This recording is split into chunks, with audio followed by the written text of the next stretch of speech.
All right, let's get this show on the road. Hello, everyone. Hope you're well. Welcome to another edition of Math 1206. Happy Father's Day weekend, right? Which, yeah, I was out doing stuff for Father's Day. It totally threw me off. I didn't even see some emails I was getting until like a little before class. People asking about the homework and stuff. I realized I didn't make all of it live. So I'll try to do that later tonight, as well as I also didn't release your test to you, but I did it just now, a little while ago. So let's make sure I can see the chat here and everything. Yeah, so it's on, you should be looking in Jupyter for your grades, but the grade scope is where you'll actually see the test. And you can look through it. You can see where your grade is coming from, all that.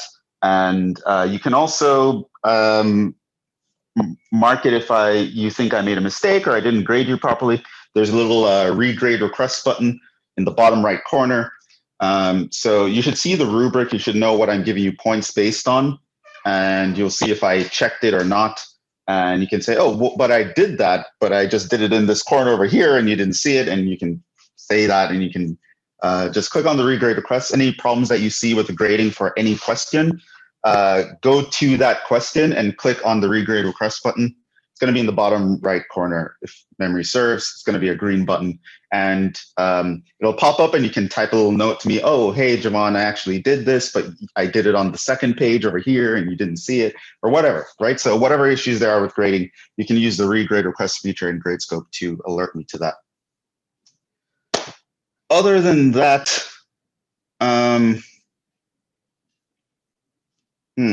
don't think I have any other announcements besides those two. But this is the last full week of classes. So next week is when, let me just check the dates, the specific dates to be sure.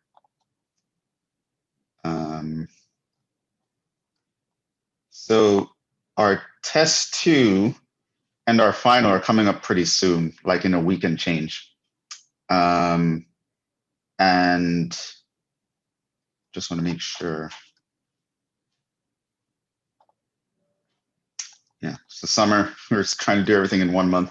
Things are going to come very quickly. So let's see here. Yeah, so test 2 is on June. It's actually at the end of this week, June 25th. But once again, I'm actually okay with pushing that until like Saturday or Sunday. So if you guys want to do that, we can vote on it. And go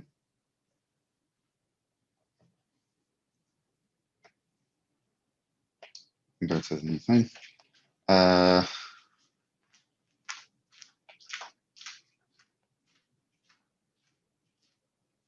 Okay. So let's maybe talk about some of the stuff.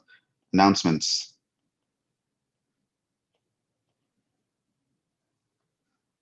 Just before we kind of begin here. So one, test 1 graded. Check Jupyter for grades. Check Gradescope to see the your test, and if necessary, submit regrade requests. So if you think I made a mistake on something or whatever, you can let me know through that feature. It's called a regrade request. It's an actual feature. So this is a Gradescope feature.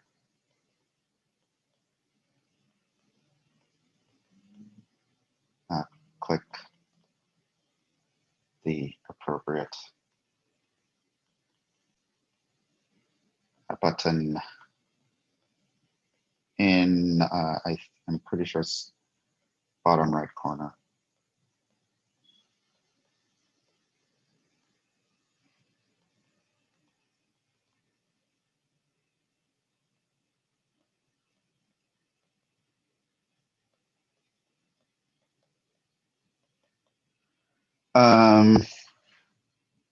Other than that, test 2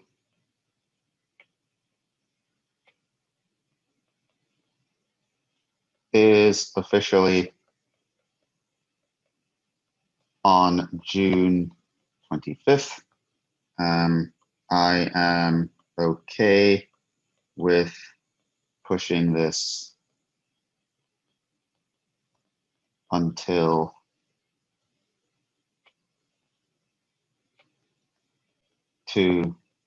June. So June 25th is a Friday. So I'm okay with pushing this until June 26th or June 27th.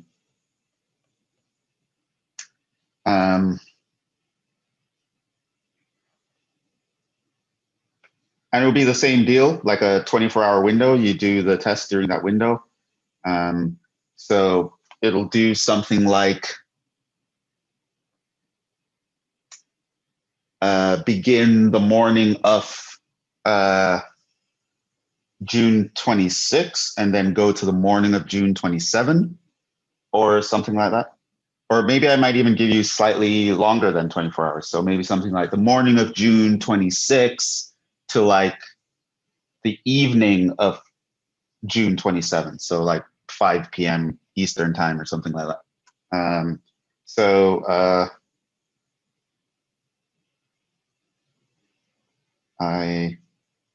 So last time I sent out an email to see who was okay with moving the date. So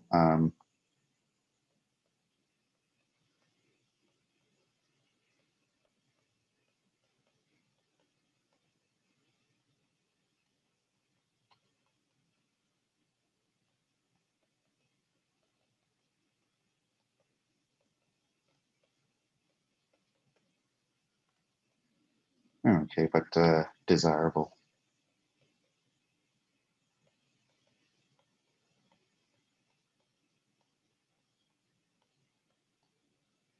What else do I want to say?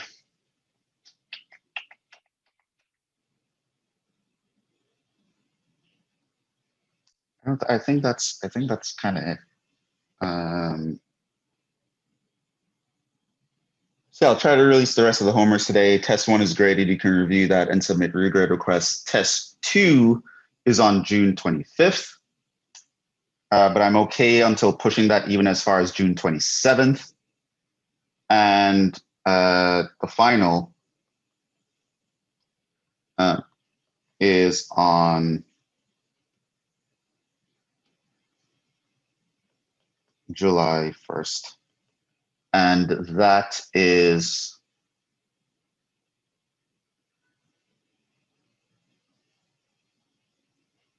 at 6 p.m.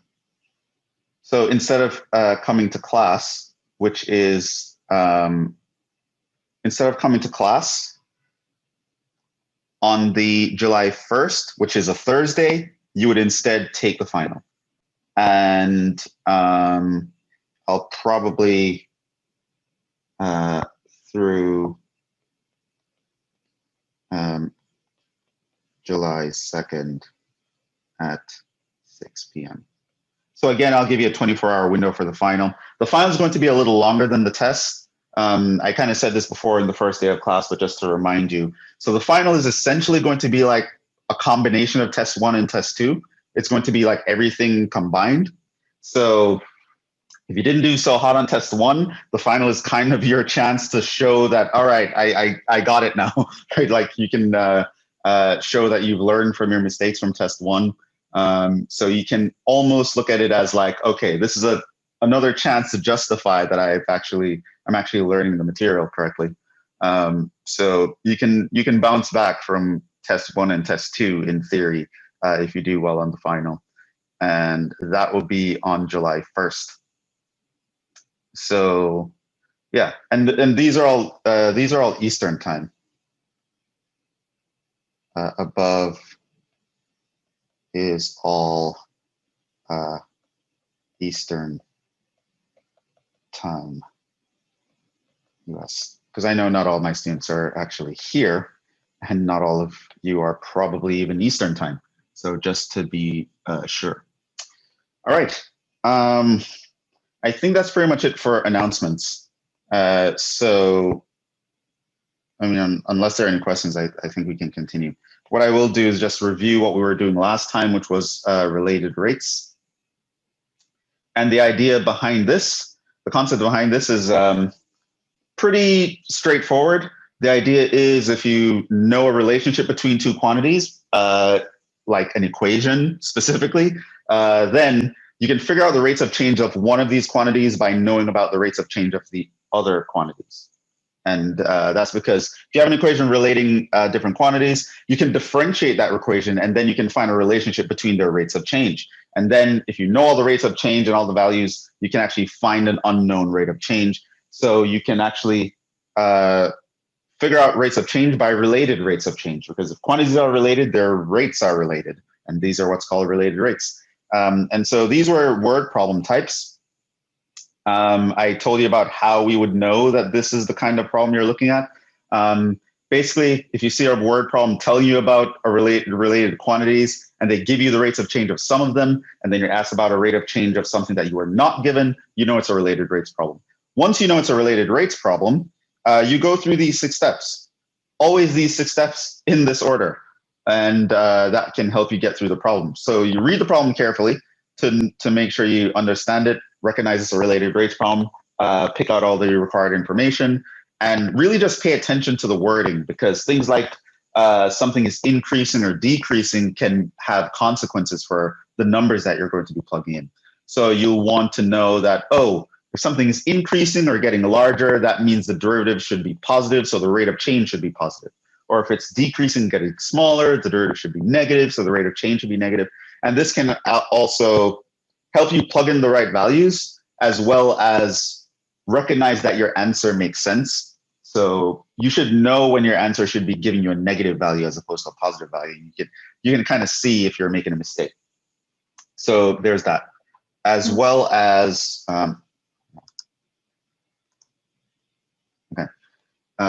yeah. So that's why it's important to read the problem. Reading is fundamental. Then what you're going to do is, if possible or necessary, you're going to draw a diagram. The diagram is going to help you figure out what's going on in the situation, which would actually help you in step 4, which is to set up an equation that relates everything. Step 3 would be to write down everything you know and what you want to find. Write down the rates of change that you know, write down the rate of change that you want to find, and write down the point at which you want to find it. And then you go into step 4, you're going to set up an equation that relates all the quantities that you care about. Then in step 5, you're going to differentiate this quantity, this relationship. You are going to differentiate implicitly with respect to time. Always with respect to time, always, right? So a related rate problem, time is always the independent variable, which means little t usually. And anything that's not a t, you think of it as a dependent variable. So you have to multiply by the prime of that thing whenever you differentiate it. So whoever is not a t, once you differentiate by that variable, you have to do d that variable over dt, or the prime of that variable. But I'd kind of rather you just specify dt. And yeah, you go forward with that. It's implicit differentiation. At that point, you should be able to plug in everything that you know and solve for the thing that you don't know. If not, you might have issues. You have to go back to step 4 and find all the missing pieces, and then come back to step 6. That's the only kind of back and forth that you might have to do. And yeah, so we did those steps going through these problems, and we did a bunch of examples. So 1, read, diagram, what you know, what you want, equation, differentiate, plug in, right? So read, diagram, what you know, what you want, equation, differentiate, plug in. Read, diagram, what you know, what you want, equation, differentiate, plug in, right? You'll see it's always the same steps, always the same order, and we ended up in the same place. Now, the last problem that I asked you guys to do was to try this problem for today's class, which is where we are now.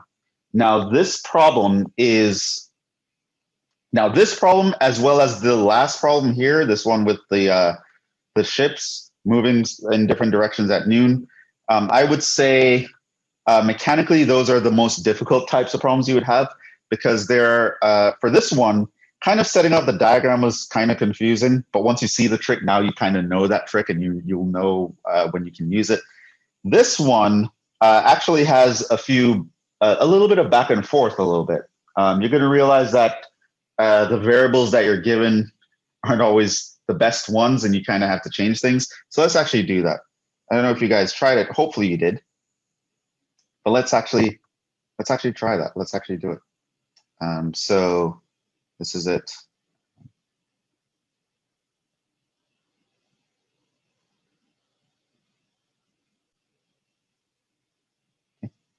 So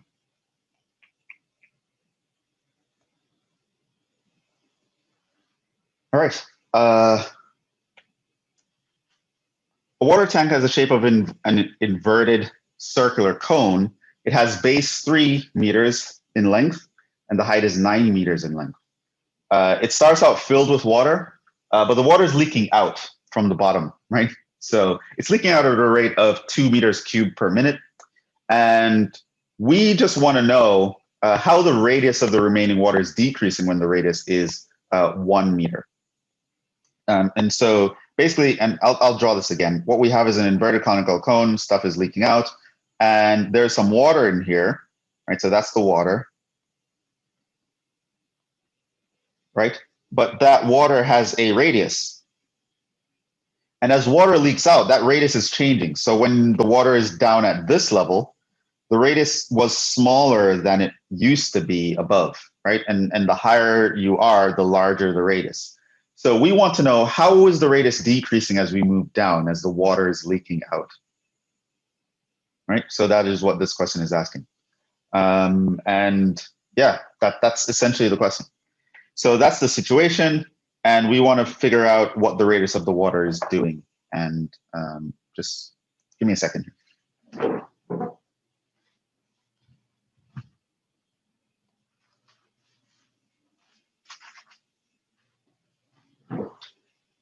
Okay, thought I saw something. All right, let's continue. So that's the situation. So what did we do? Well, one, we read, because reading is fundamental. So all right, we know this is a related Riggs problem and all that good stuff. 2, diagram. So the first diagram is going to be like an inverted conical tank, right? So, and water's leaking out. We know the radius here is going to be, we were told, 3 meters. And we're told that the height is 9 meters.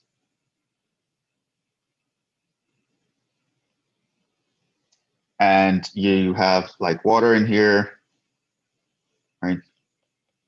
That's what's leaking out. And that water has a radius that is attached to that. And there is a height that is attached to that. And yeah, that's our situation. So we know about volume. They told us about volume. So V equals the volume of the water.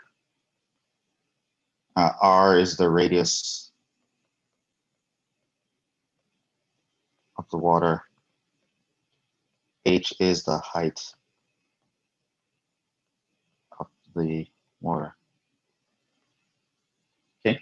So R and H, this is, of course, has to be the height of the water. They cannot be the height of the tank, because we know whatever is not changing, we label them with constants, not variables.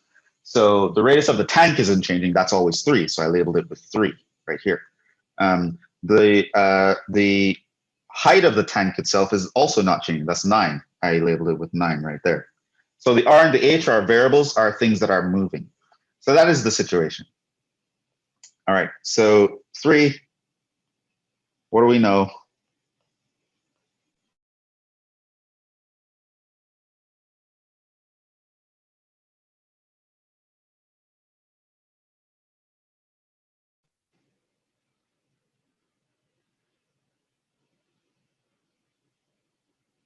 My headphones are attached to my phone and someone's calling.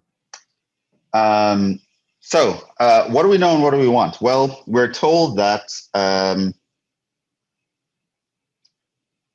water is leaking out from the bottom at a rate of 2 meters cubed per minute, which means we know the change in volume. And we also know that it's leaking out, which means it's decreasing, so it's a -2. Volume is decreasing. What else do we know? That's kind of it.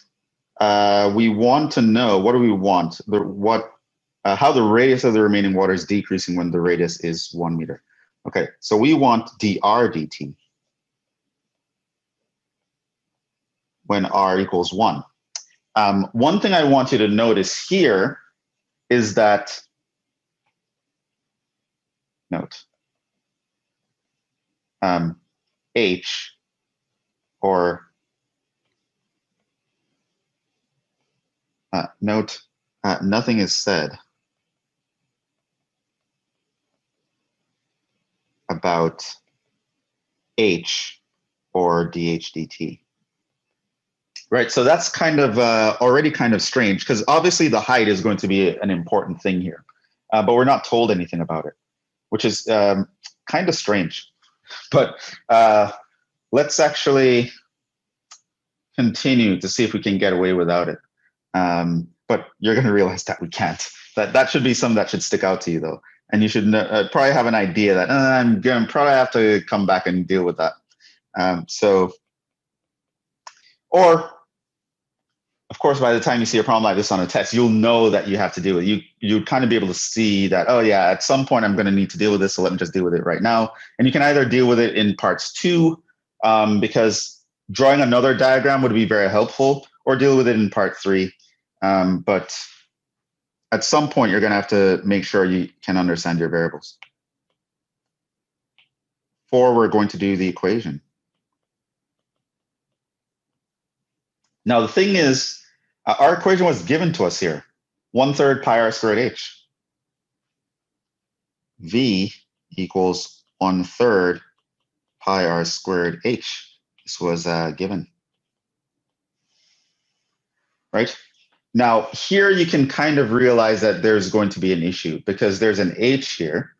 So you know that when we differentiate, there's going to be a dh dt, and we kind of don't know anything about dh dt. And so that's going to be a problem.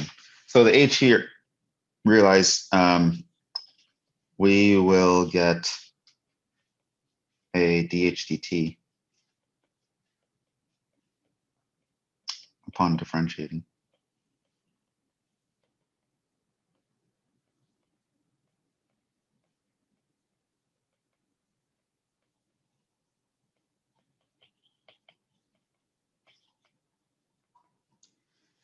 So we're going to need to deal with the h. So the thing is, when you have a variable that you don't really know anything about it or what it's doing, but you know something else it's related to, the good thing to do is to try to replace that variable in terms of one of the other variables that you're doing.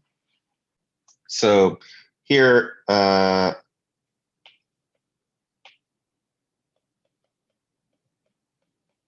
would be good to express h in terms of the other variables.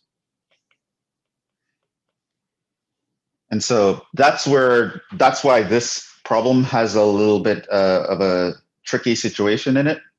And it turns out this will be helpful with a diagram. It's a very common kind of strategy. So I'm just going to remind you of this strategy. I'm pretty sure you've seen it before, but it was probably a long time ago. So here is a common strategy for this situation.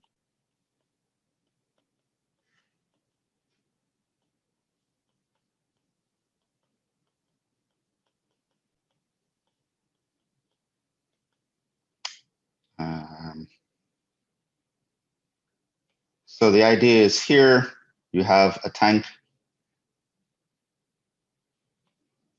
of water. And what you can do here is you can kind of take out a little slice. You just want like a planar region. You can take out the entire, an entire just a cross section. So here's from the center. You can slice right down, over, and across, and you can move it outside. So what you have here is you have this little triangle plane here. You have this, the line that represents the water here. And of course, this is going to be your R, and this is going to be H. You also know, though, that this is 3, and this is 9. And what you just realized, hopefully you kind of see where this is going. I can use a relationship called similar triangles to kind of relate all of these guys. So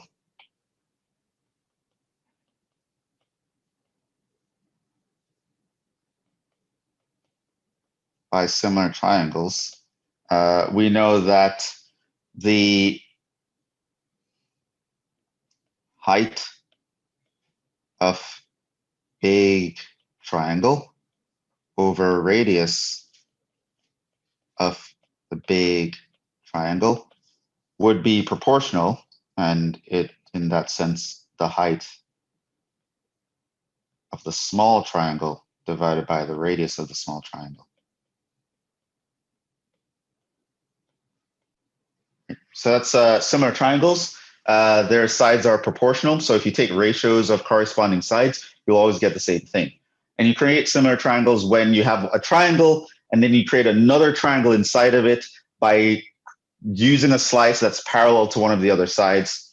And when you create triangles like this, you've created similar triangles. They're actually going to be proportional. So what can we do here? So the height of the big triangle is going to be 9. The radius of the big triangle is going to be 3.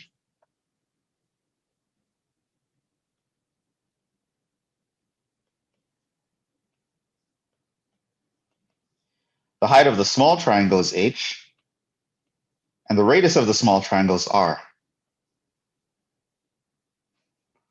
Well, technically it's the base. Call it radius because I'm thinking in terms of the tank instead of the things. So what you realize here is that your h is actually equal to 3r. And so you don't actually need to know about h specifically. So this means we can actually rewrite this equation.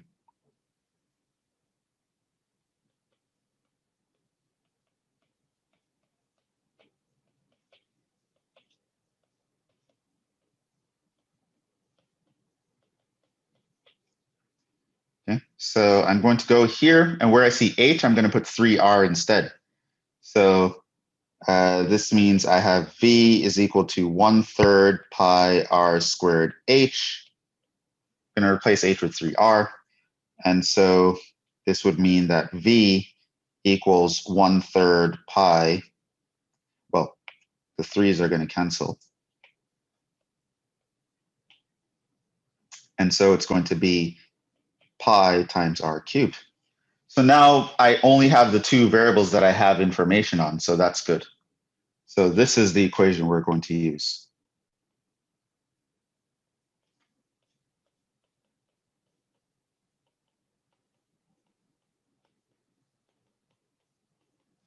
So we're going through our steps, but we realize that something is off here. Like there's a variable here that I'm setting everything up with, but we don't have any information on that variable. Now, whenever that's the case, what you'd want to do is try to replace that variable with some of the others.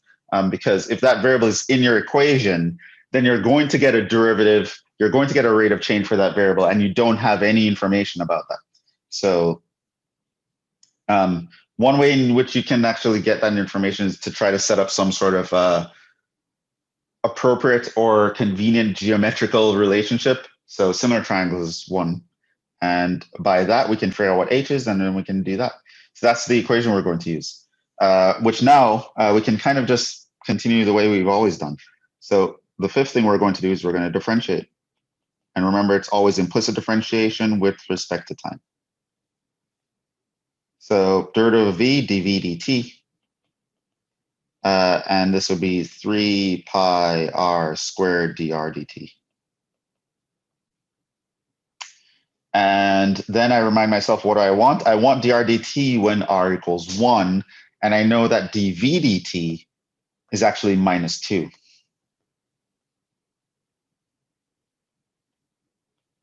So this leaves me the 6, which I'm plugging in.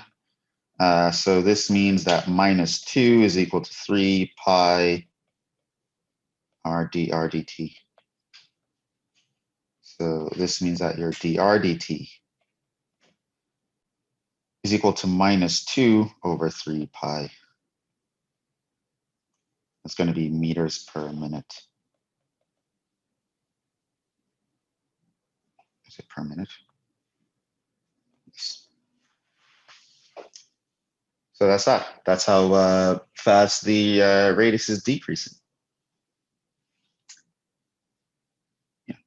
And so that's the last example, which again, you follow the same 6 steps: read, diagram, what you know, what you want, equation, differentiate, plug in, except one other kind of hiccup that can happen here is that you have a variable that you don't have any information on, but what you do is just try to find a clever way to eliminate that variable, write it in terms of one of the other variables that you do have information on. So yeah, that's that. Now we're going to go into a new section.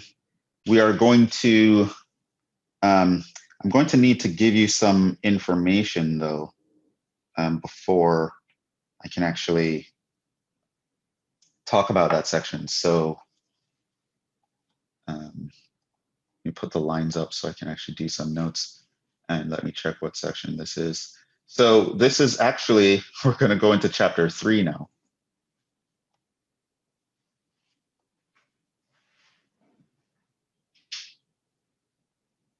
So this is 3.1.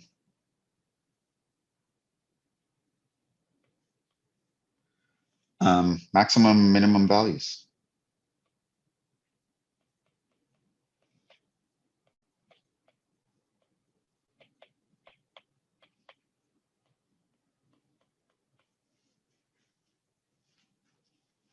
So we're going to cover a lot of important theory here as well. Some of it you've seen before. When I was talking about concavity and all that stuff, I introduced some of the concepts that we would bring up here. I'm going to justify them a little bit more, talk about other important stuff. So we're going to see things like what it means to be a max and min. But we're going to do 2 different types. We're going to talk about relative max and mins, absolute max and mins. We're also going to talk about the extreme value theorem, which is pretty important. Fermats theorem. We're going to talk about critical points yet again, and just kind of make these things a little bit more precise. So that's what we're going to do. So let's actually jump into that. So right now, we are done with everything we need from chapter 2.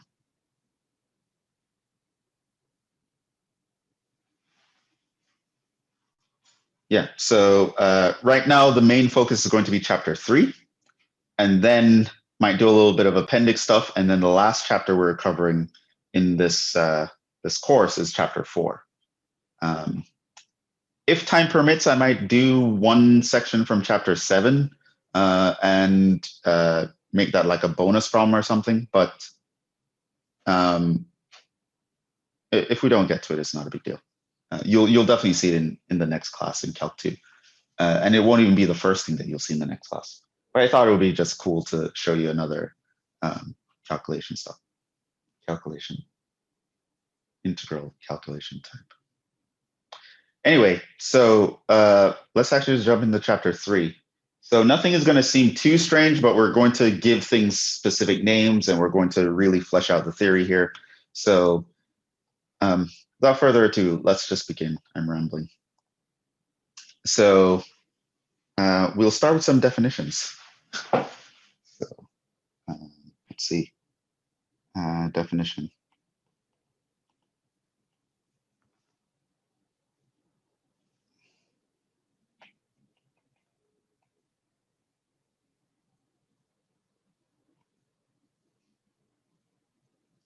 So here, let f be a function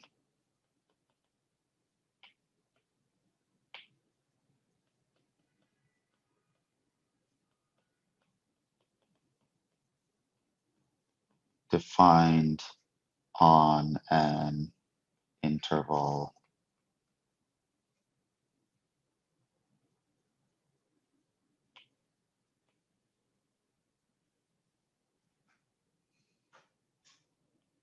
I. Okay, so now I'm going to give you the definitions. I don't. Do I want an interval? Let's not do interval. Let's f be a function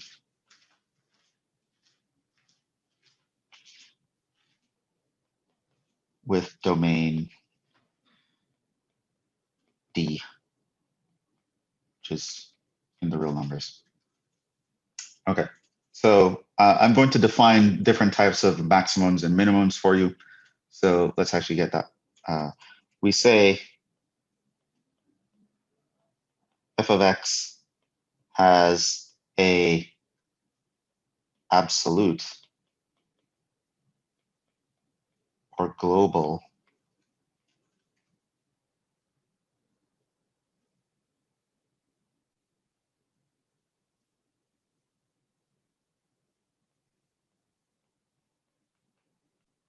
maximum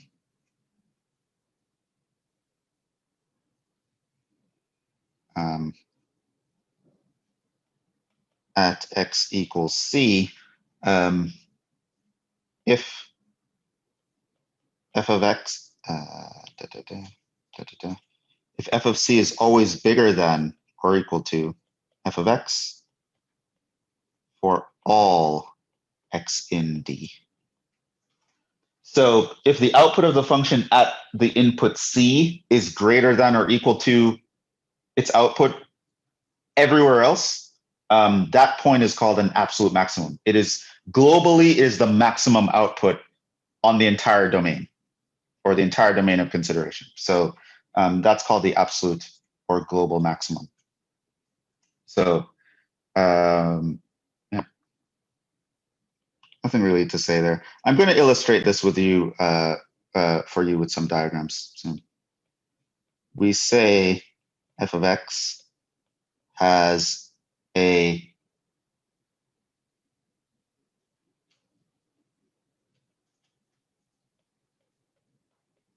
absolute or global minimum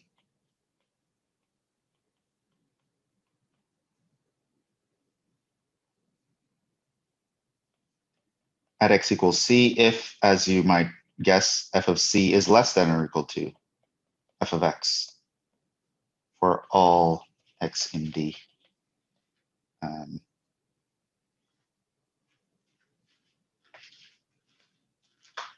Now there's a corresponding set of definitions that is just not the global type.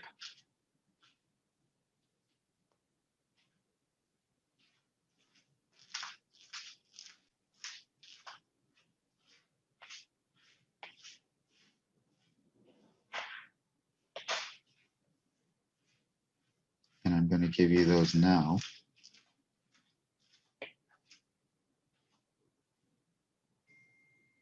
So I have another kind of maximum in. It's not absolute.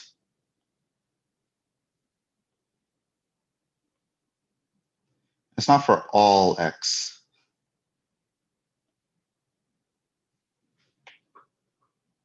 So we say the function has what's called a local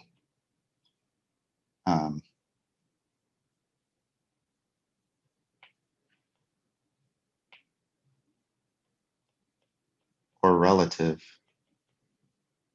maximum at x equals c if this is true for all x near c. And here it has a local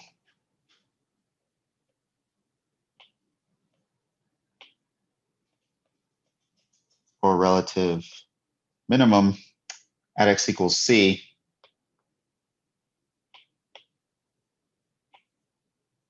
this is true for all x near c. Now, near c means in some small open interval around c.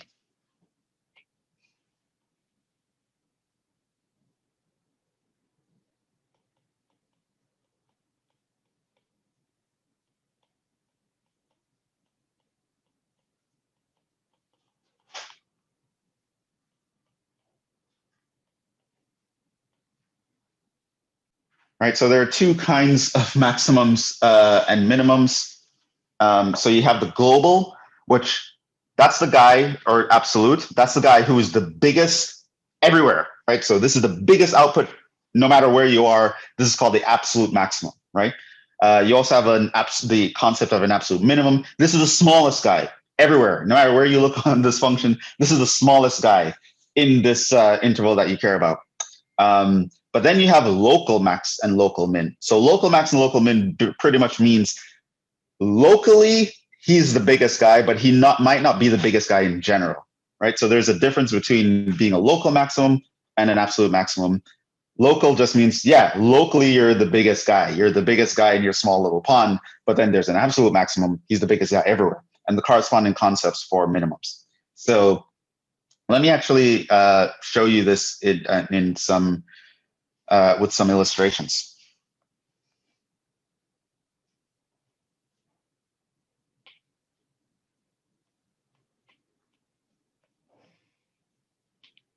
Make sure that you know what I'm talking about. Illustrations.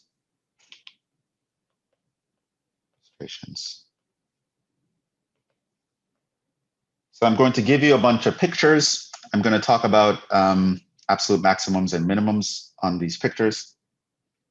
So suppose our D here is just the interval AB. And here's one. Maybe I'll make it bigger because I'm going to be writing these up.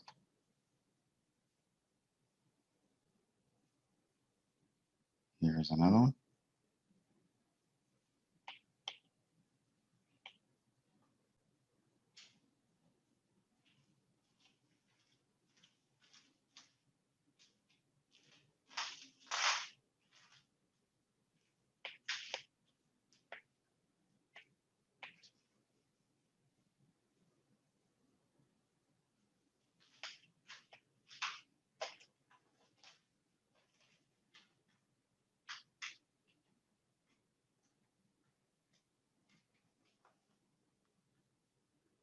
How many do I want to do? 1, 2, 3, 4, 5, 6.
Okay, so here are the graphs.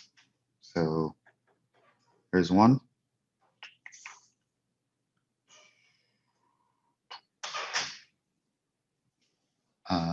Here's another one.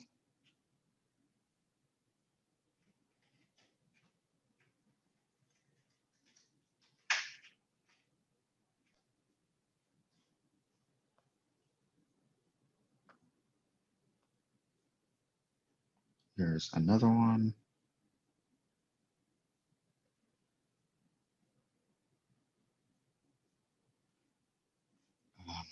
Here's another one.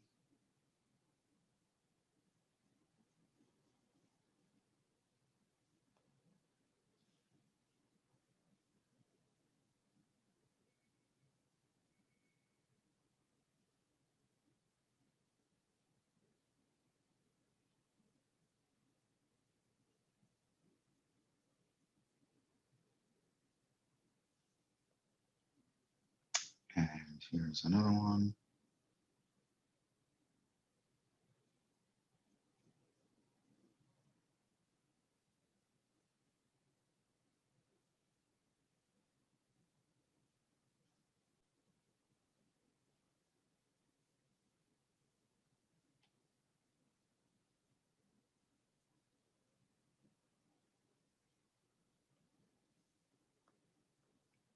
Some of these I need to,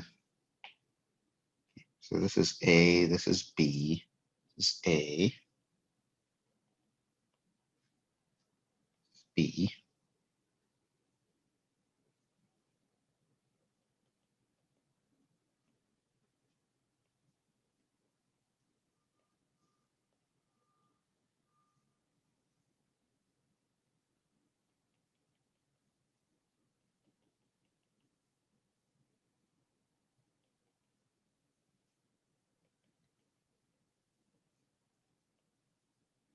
A and B.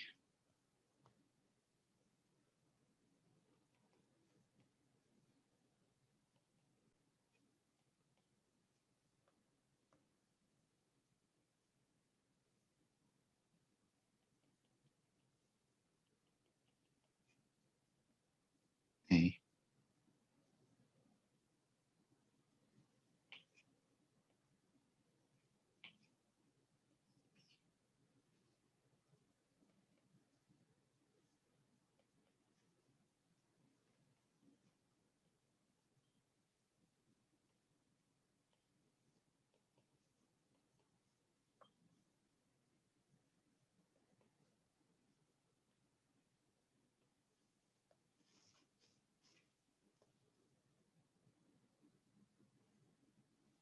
okay. Also, I'm going to be identifying the different types, so maybe I should put a legend here.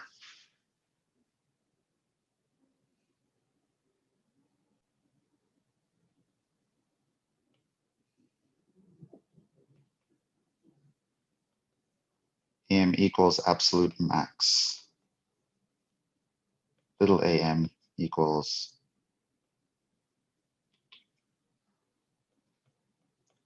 local max. Let's do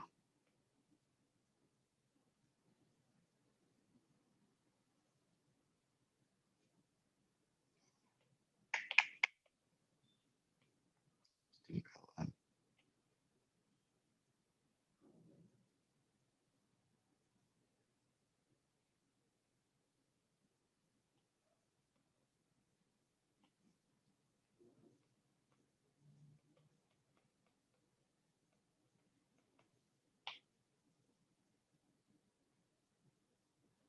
AM equals absolute min, and LM equals local min.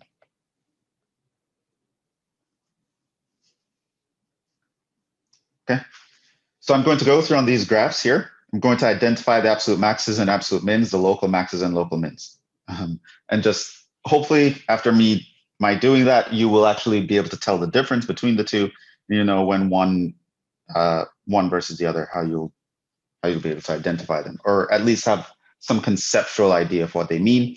We're actually going to know how to find these by calculations and not necessarily from graphs. Okay, so on this problem, on this illustration here, this first graph, remember the absolute max is the biggest guy on the entire thing. And if the entire thing we're thinking about is just between A and B, you want to find the biggest guy, the biggest output in between these. So that would be, of course, this very peak right here. That's going to be your absolute max.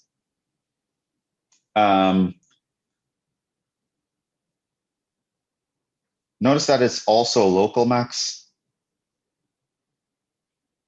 But we'll actually deal with when they coincide, what you tend to do in that case. Okay, so here, notice that A would actually be a absolute min. This is also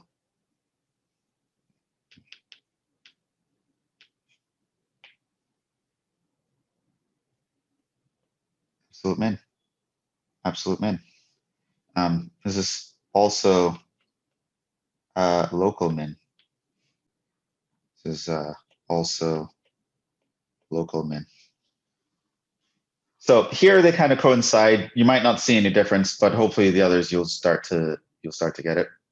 So the point at the top of the hill is the largest guy everywhere. He's also, if you were to zoom in and just locally just look in his little neighborhood, he's also the smallest guy. He's also the largest guy in that neighborhood, and that makes him a local max as well. It's because he's the smallest guy in that, he's the largest guy in that neighborhood. Similarly here, we here have an absolute min, also a local min. And up here we have an absolute max. It's also a local max. Right, and again, lowest guy, absolute min, tallest guy, absolute max, and they're the lowest guy and the tallest guy on the entire thing. So yes, and automatically within their little neighborhood, if you were to zoom in, that point is still the highest point in that little region. And here, if you were to zoom in, that's still the highest point in that little region. So again, they're both absolute and local. Okay, so let's get a little bit more nuanced here. In this graph, if I were to ask you, well, what is the lowest, smallest output anywhere? Well, your answer would be here, right? This is an absolute min. Also, it's a local min. Now, if I were to ask you, what about the absolute max?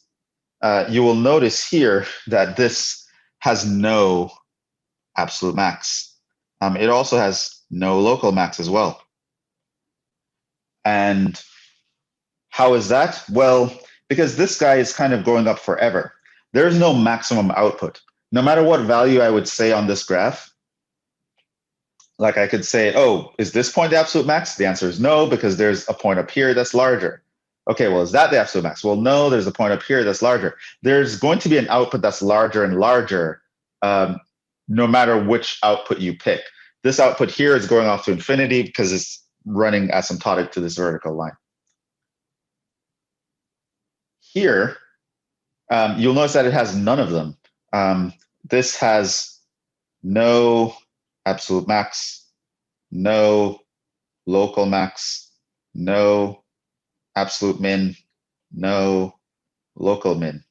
There is no smallest point either globally or even in any small neighborhood. No matter where you zoom in, there's going to be no point that's lower than every other point on that interval. So there's always a point that's lower than you. Okay. Now here we're going to see the differences between the two, where they can both exist, but we can tell the difference. Here you'll notice that this guy has to be the absolute max. Of course, he's also a local max, but we'll deal with that later. Now, in this picture, that is the only absolute max. However, you'll notice that there are a lot of other maximums. If I were to zoom in right here, notice that this little point right here, he's not the biggest guy on the entire thing, but in his little neighborhood, if you just look to people immediately to his left and immediately to his right, you'll notice that he's the biggest guy in that little neighborhood.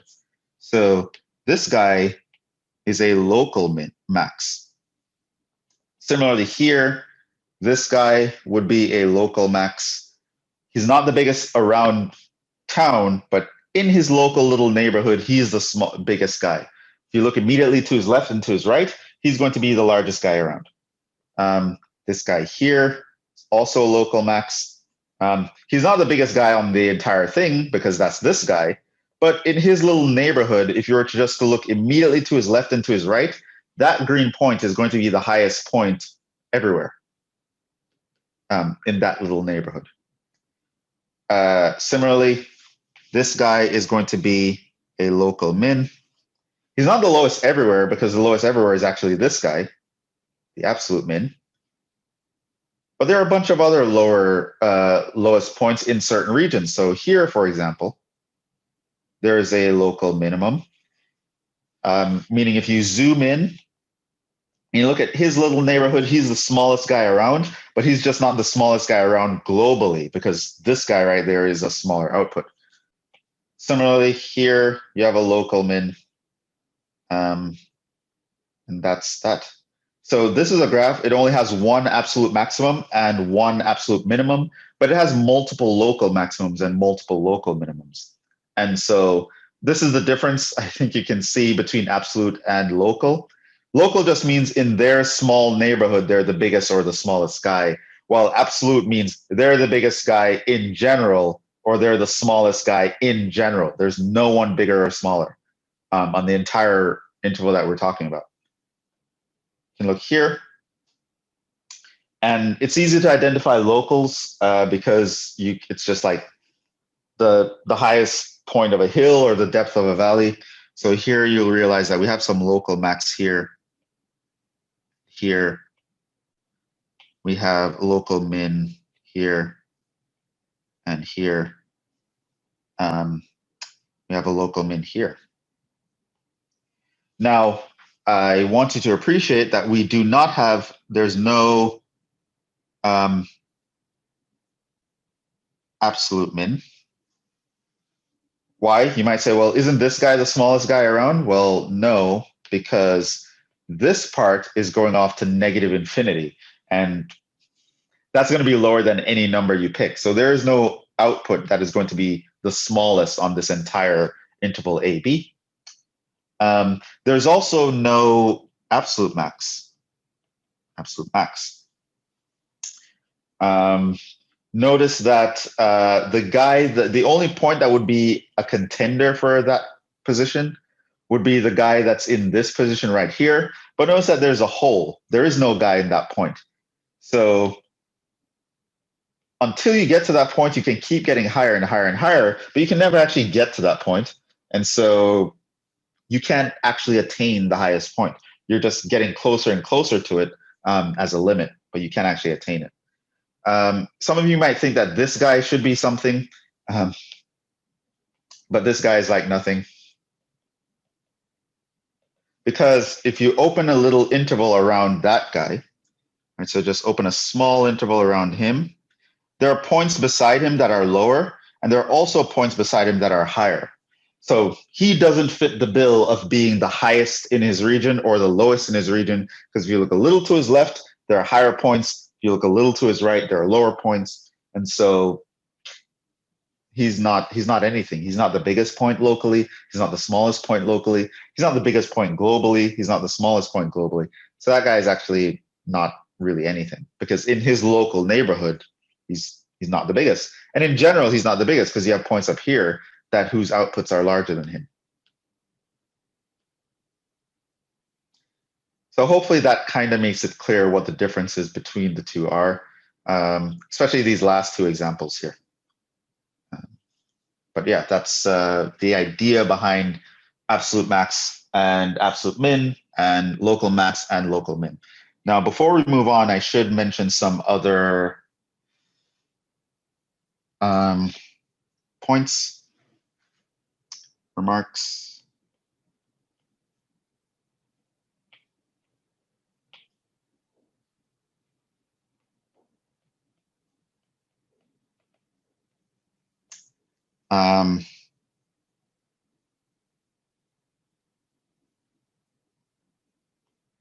Maximum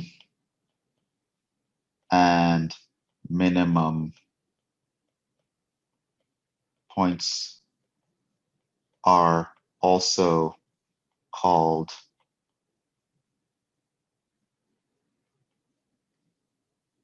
so-called extreme points. the plural of which is extrema. So you're going to have to know that there are kind of different names for this. So if you see these words, you'll know what I'm referring to. So i.e., if you see absolute extrema, that phrase is the same as saying absolute max or min points. So that's the first thing. Second, absolute extrema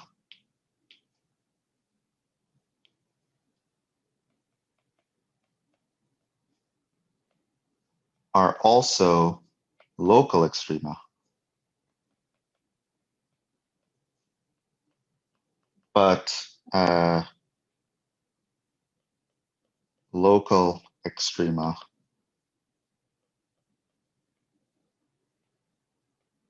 are not always absolute. And for that reason, so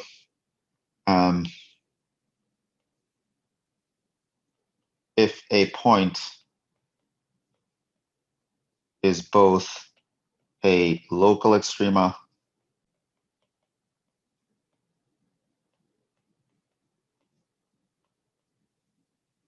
and an absolute extreme point,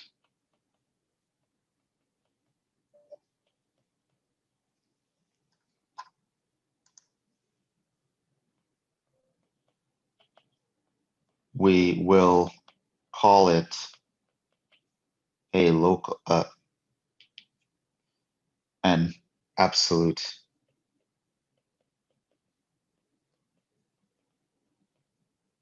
extreme point. Okay, so whenever things coincide, like there's an absolute that's also local, we call it absolute because absolutes are automatically going to be local as well, but not the other way around. So we'll call them absolute whenever it coincides.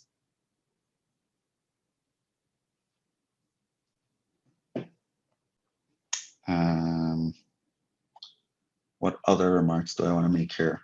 I think that's it. Yeah. So hopefully you can tell the difference between absolute and locals. Now let's get into some important theory. So there's a very, very important theorem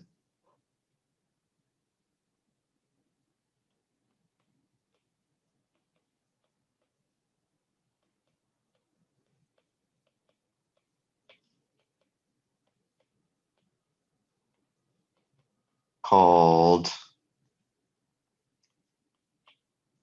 the extreme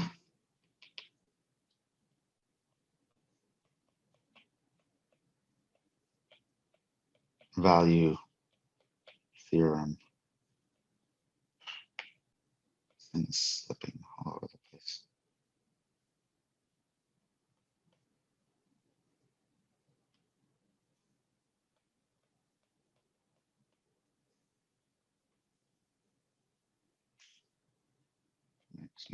Extreme value theorem, EVT. Okay. So it's very, very important theorem. So here, here's what it says. If f of x is continuous on AB,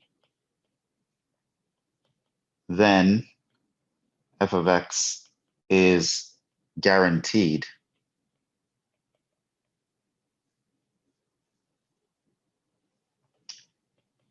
to attain its absolute max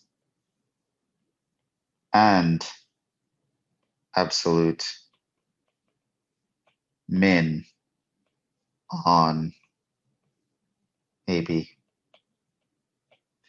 So basically, continuous functions on closed intervals will always have absolute maxes and absolute mins. You'll notice that in the above examples, there were times when I did not have absolute maxes or absolute mins. And what you should recognize that that occurs precisely when it's not continuous. Like here at B, it was not continuous. It was shooting off to infinity. Here, it was not continuous at A or B. Here, it's not continuous at this point right here where I put the yellow bars around it. So the only time where you're not going to have an absolute max or a min is if your function is not continuous on the interval that you have it, that you're considering. Otherwise, your function will always have an absolute max or min. So there are times when, and there's going to be a question that's going to come up, again, nothing up my sleeves, I'm telling you guys exactly what I'm going to ask you about. There's going to come a point where I'm going to ask you to find the absolute extrema of functions on certain intervals, right? So I'm going to say, okay, here's my function, here's the interval, find the absolute extrema on this interval, right? And occasionally I would hear students give me an answer and say something like, well, they don't exist. Like there's no absolute max on this, or there's no absolute min on this. And that's kind of strange because I would ask about continuous functions, which there's like a whole theorem that says they're guaranteed to be there. And so when they say, oh, there's none here, it's like you're contradicting the extreme value theorem. They have to be there, right? So yeah, there is a situation in which you're guaranteed to have absolute maximums and minimums, and that is guaranteed by the extreme value theorem. In the situation that you're continuous on a closed interval, you have to have an absolute max, you have to have an absolute min. There has to be a specific point or points that for those points, there's the largest output on the entire interval. And there have to be specific points where they're the smallest output on the entire interval.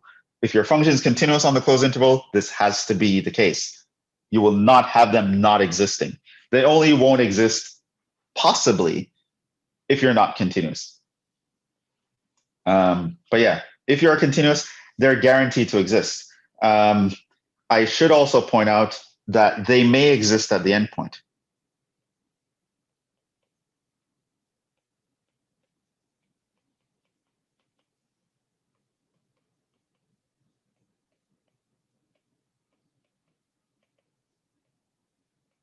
Okay, so if you look at this one up here, the absolute minimum occurred at the endpoint. It occurred at the A, right? And it occurred at the B, right? So it can happen at the endpoints. It can be that at the extreme, well, saying extreme would be a bad idea because it can happen at the endpoints, right? So, but they will happen. And as long as your function is continuous, you're guaranteed that this kind of behavior will happen. So that's something to take note of. Okay, so that's the theorem. Now here's another cool fact, and this kind of leads us into something else that we want to talk about. Leads us to another important definition. Another cool fact. Okay. Suppose f is differentiable. So we know about, we can take derivatives, differentiable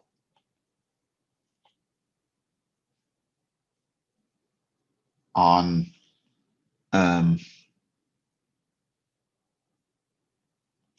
D, right? So at all points on D, and in particular,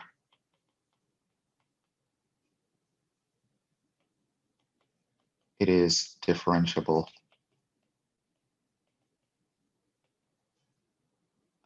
at x equals c in D. And suppose f of c is a local max.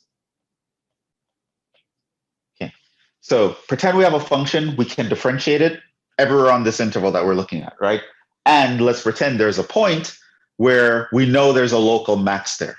And we can find derivatives there. We can find derivatives everywhere on this interval, but we know at this specific point, that there is a local max, right? So what this means is f of c is going to be greater than or equal to f of x for all x near c, right? So that's what we kind of know. Now, if x is near c, we can express it as, say, x equals c plus h or something like that.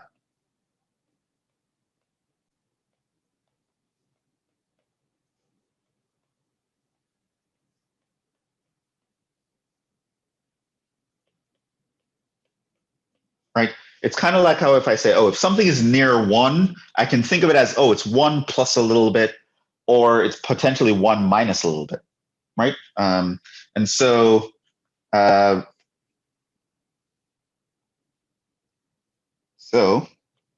saying f of c is greater than or equal to f of x is the same as saying, well, f of c is greater than or equal to f of c plus h. Okay? Or in other words, that's like saying f of c plus h minus f of c is less than or equal to 0. Now, there are two cases.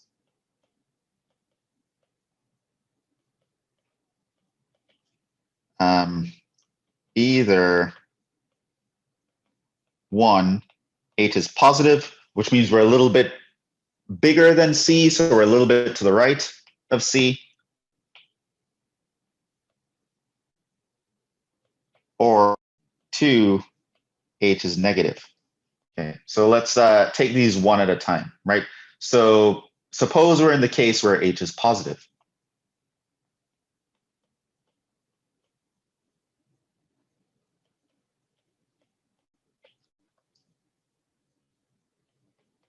Then we can divide, let's call this something, 1 by it to get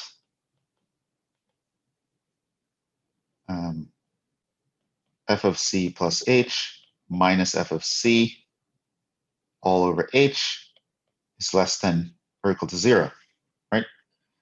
So when you divide by a positive number, you don't change the inequality sign, so that still stays less than or equal to 0. And so, of course, this would mean if I take the limit as h approaches 0 of f of c plus h, we all know what that is, what I'm trying to get here, is less than or equal to 0. This is the same as saying, well, I could still say limit here.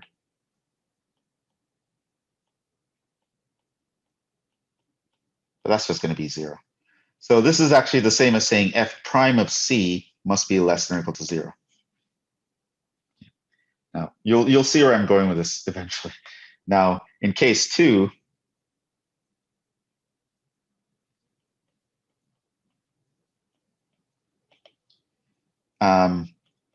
if h is less than 0, then if we divide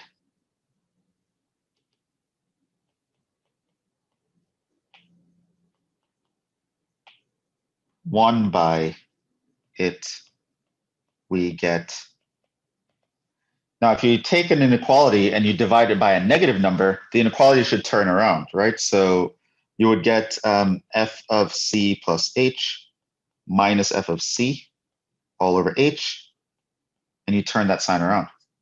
Now this, of course, would mean that if I take the limit as h approaches 0, f of c plus h minus f of c all over h, that's greater than the limit as h approaches 0 of 0, which I know is 0. This is, again, this is the definition of the derivative at c, and I just said it's greater than or equal to 0. Right? So notice what we just said. So we would have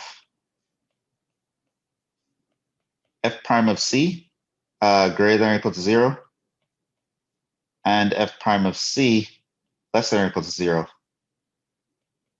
if x is close to c. This means, by the squeeze theorem, there's our old friend, f prime of c must be 0, right? So if you're in a situation where you're greater than or equal to 0 and you're less than or equal to 0, you have to actually be 0, right? That's the only number that could satisfy that. Similarly, we can show f prime of c equals 0 if we assumed f of c was a local min. And so that's like a really cool thing. What I just proved for you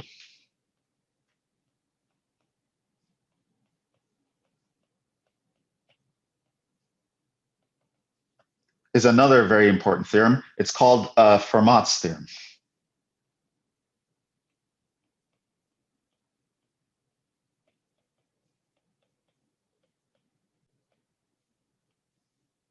Okay, which basically says if f has a local max or local min at a point x equals c, and f prime of c exists, then f prime of c equals 0. So, i.e.,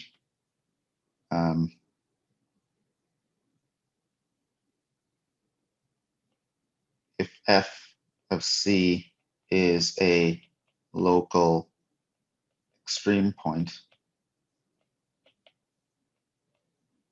and f prime of c exists, then what that means is that f prime of c must be 0.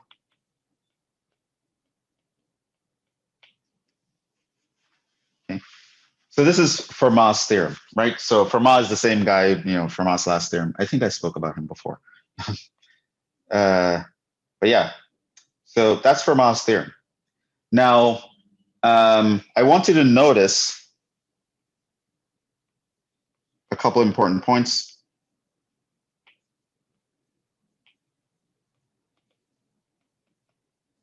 The converse is not true. Because a lot of people believe that, and they make mistakes based on this. It's not true. i.e., f prime of c equals 0 does not mean that f of c is a local extreme point. And I can even give you an example. Think of f of x cubed. Right, so this is this graph right here. Note f prime of x is equal to 3x squared, and f prime of 0 equals 0, but f does not have a max or min at 0.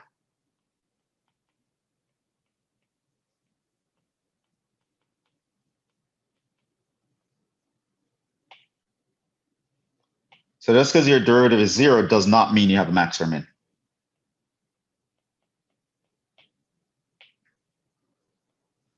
Okay, so that's the first thing, right? If you know the derivative exists and you have a max or min, you know the derivative must be 0. But knowing that the derivative is 0 doesn't mean you have a max or min. So that's very important that you know that. Another thing to note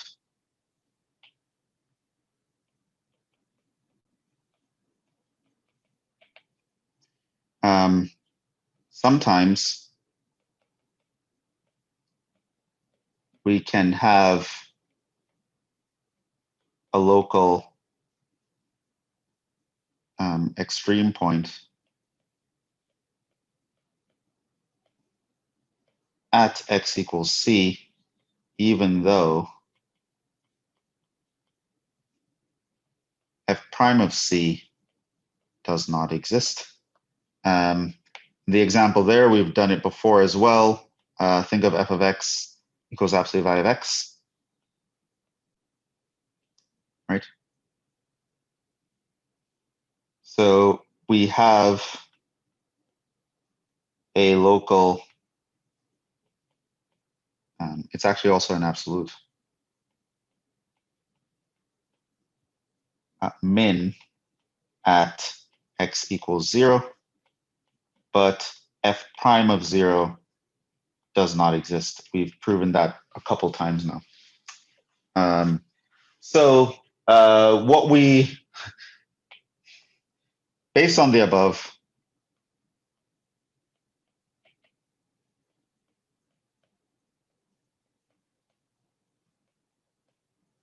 if we care to find local extrema,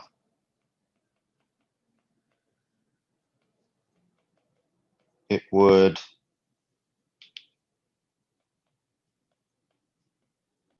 be prudent to check points where f prime equals 0 or f prime does not exist. And that's what leads to, this is what leads to the notion of a critical point,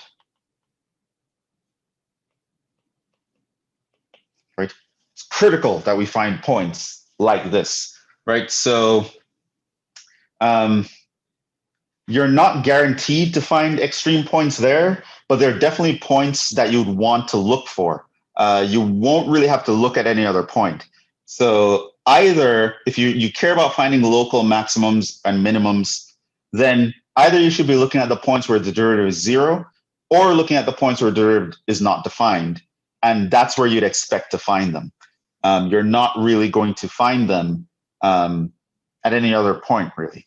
So if the derivative exists, but it's not 0, you don't have to check. It's not going to be a max or min.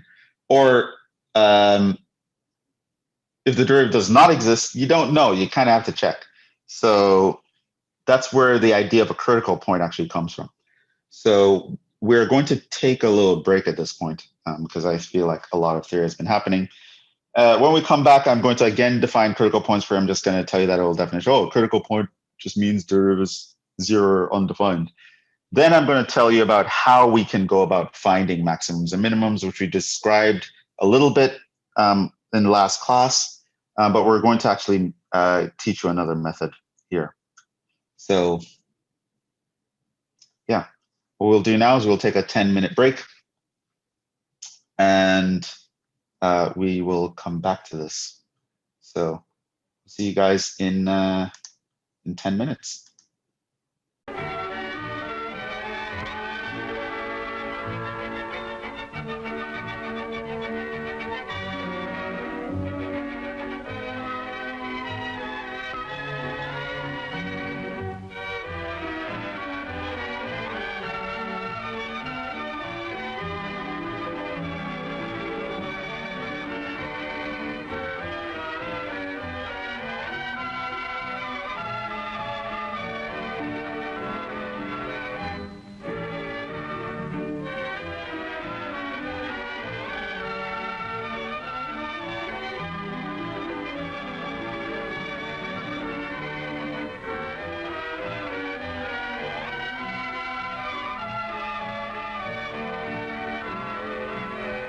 The show will start in 9 minutes.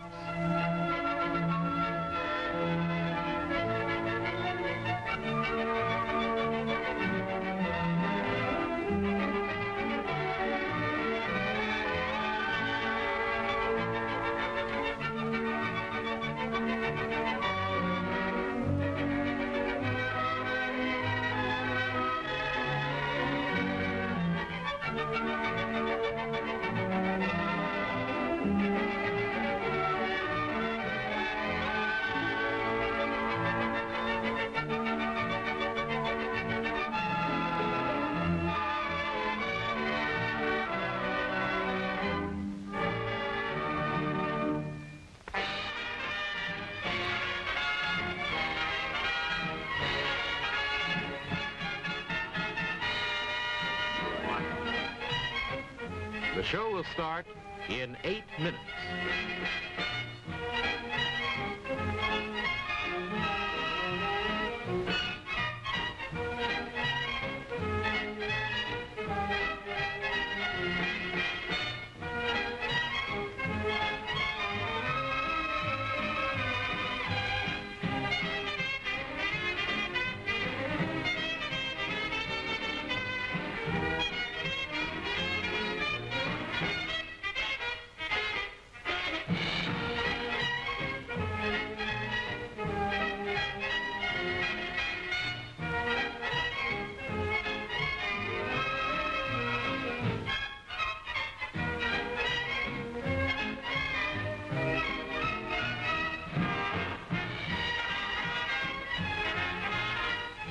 The show will start in 7 minutes.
The show will start in 6 minutes.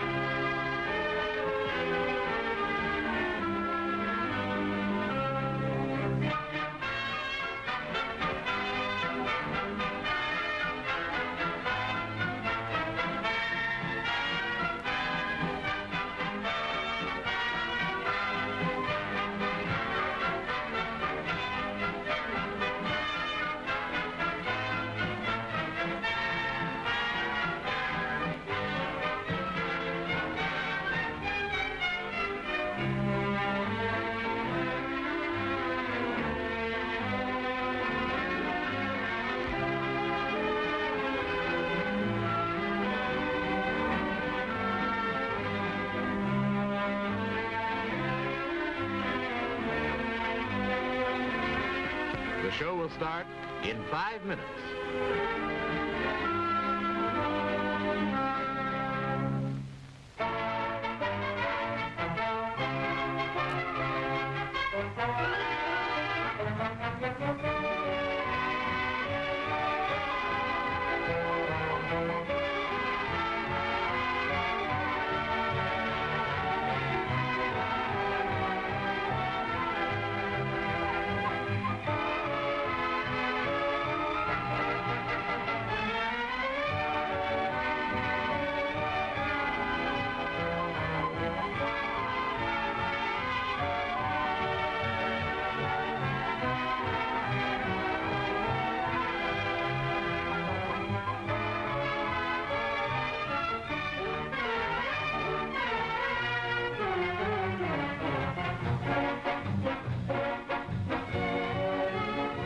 The show will start in 4 minutes.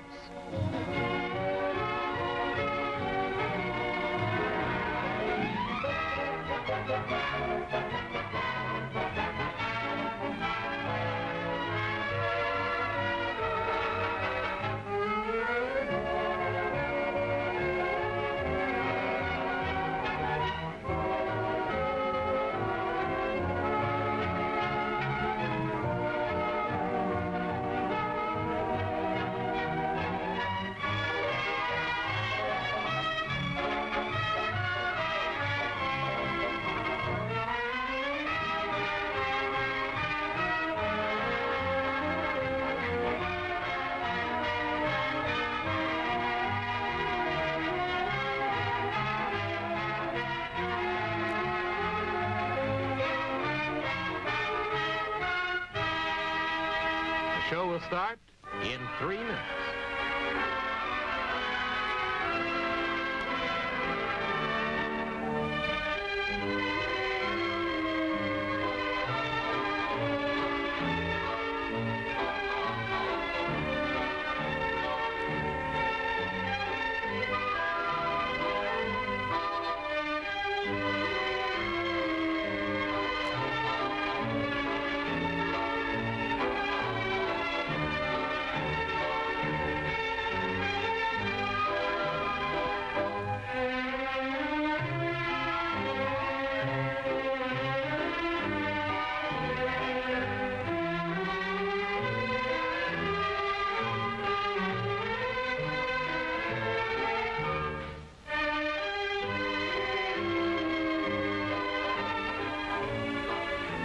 The show will start in 2 minutes.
The show will start in 1 minute.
And now, on with the show. All right, welcome back. Let's actually, sounds very loud. Okay, let's actually begin. So this is what leads to the notion of a critical point. So let's actually talk about critical points, right? That leads us to critical points.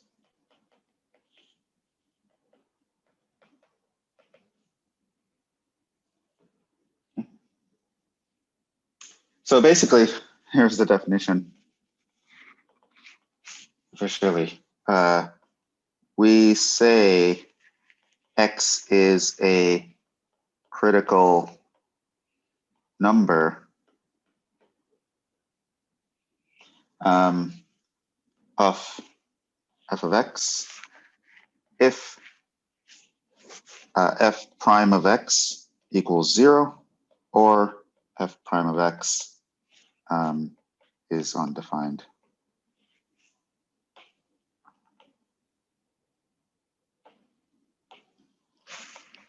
Does not exist. Okay, so that's what a critical number is. Definition, if x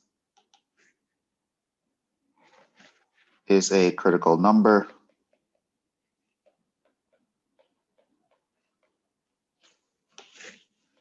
then the point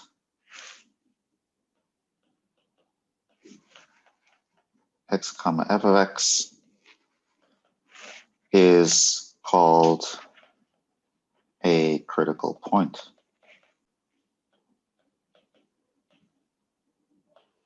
Okay. I do want you to note in practice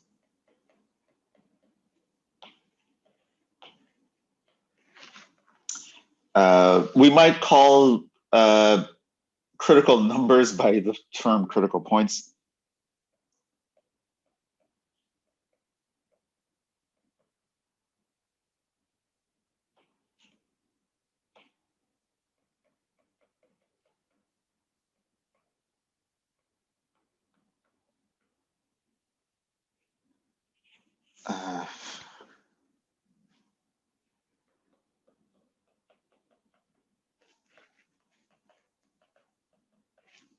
This is technically incorrect, but it's understood.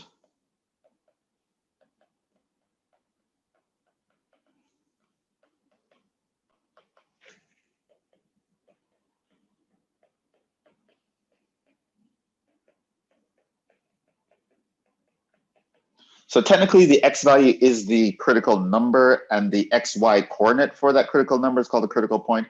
But sometimes I might find a bunch of x values and say, oh, these are the critical points. And technically it's not correct to say that because I know that's just the input value for the critical point, but it's just something that we say informally. So just be aware of that. While Fermat's theorem does not guarantee where we can find local extrema, it does indicate where we would want to look, i.e. at critical points.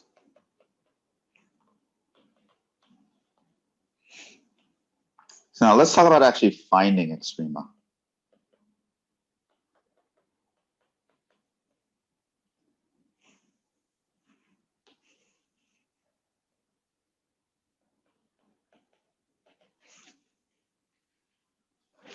So, I mean, I think we kind of already intuitively know why we would care about such points, right? It's like the maximum or the minimum, right? So it's like, if your function is plotting profits, where's my maximum profit? Where's my maximum cost? Where's the minimum profit? Where's the minimum cost? Right? Finding maximums and minimums is something that we would want to know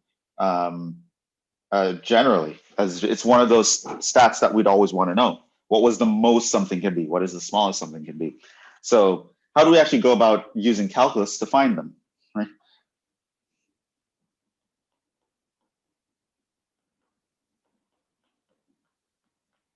Okay, so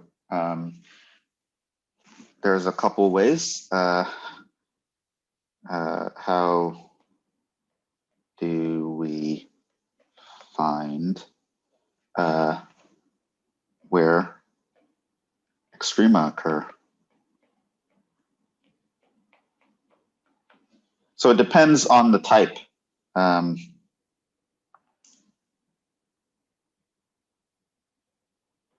It depends on the type. So, of course, one is local extrema.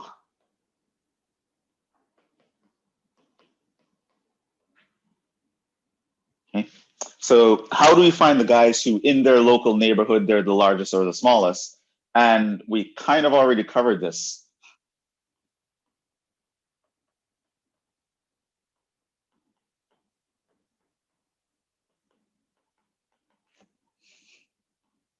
It reminds me of a meme. I already taught you this. Okay. Use the first derivative test. That's exactly what the first derivative test told us how to do.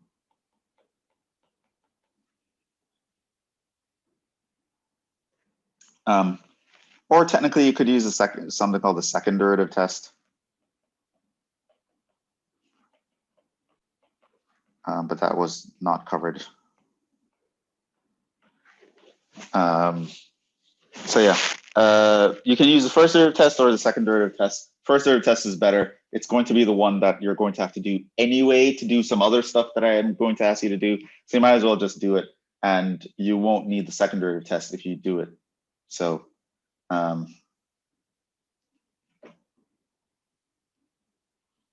so local is already taken care of. It turns out that absolutes, they're a little bit different.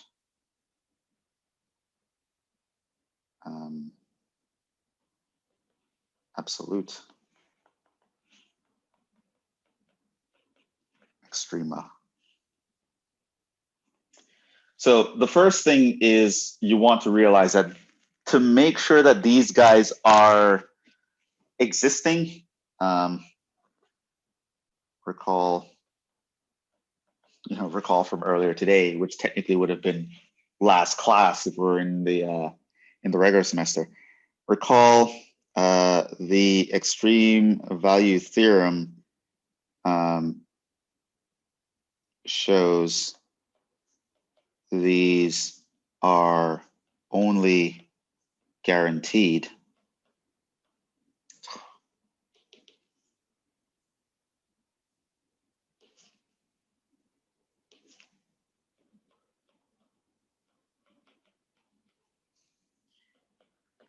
for continuous functions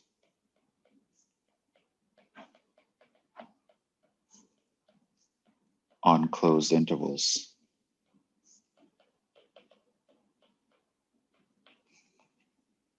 And so the method we will use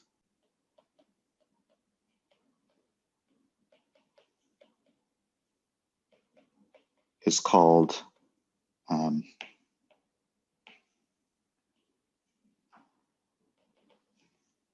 there's something called the closed interval method. Like I tell you about math people and naming things, right? The closed interval method.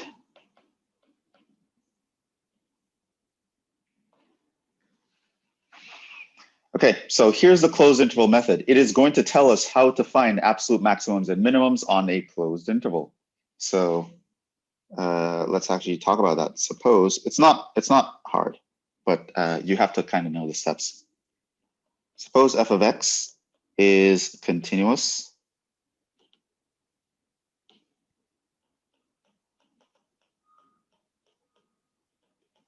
on AB, which is a closed interval. We can find its absolute extrema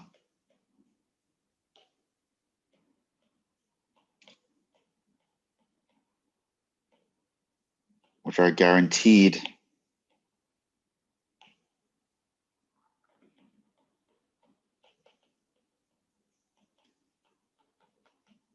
to exist by the extreme value theorem by doing the following. 1, find all critical numbers in AB.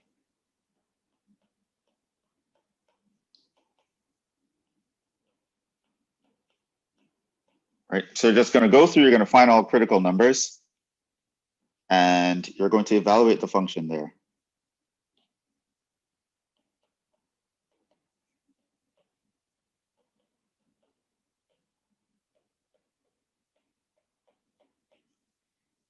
Two, you're going to actually find f of A and f of B.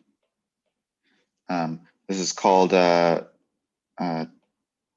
testing the endpoints.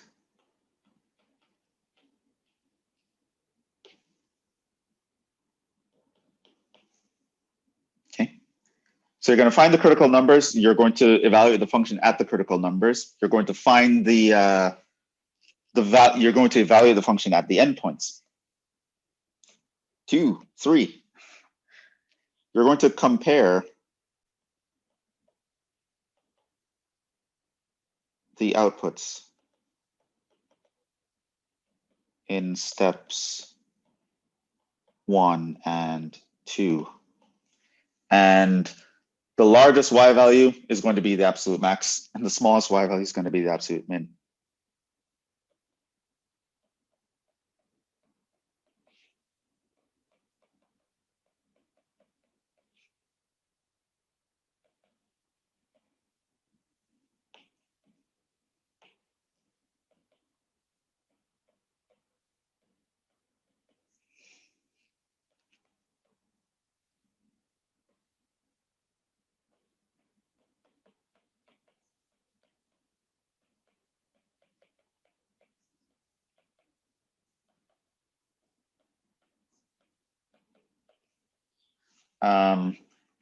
Also,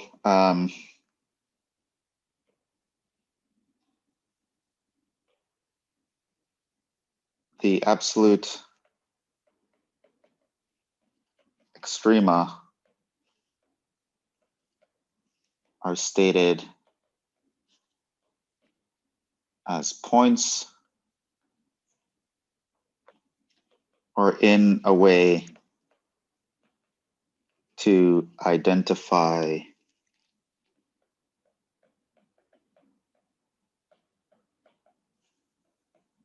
both input and output of the extreme point.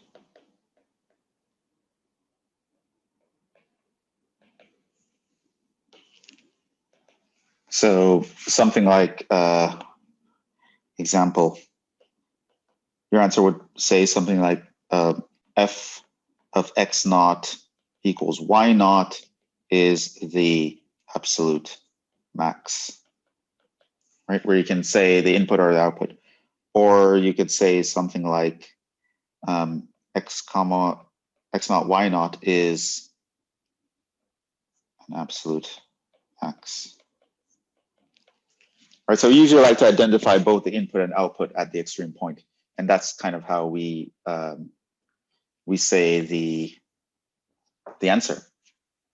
So let's actually do some examples. So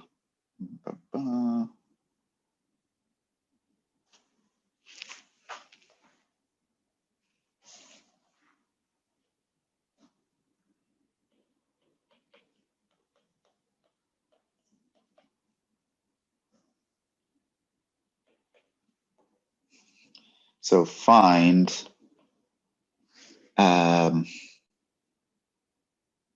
let's talk about critical points first. Find the critical points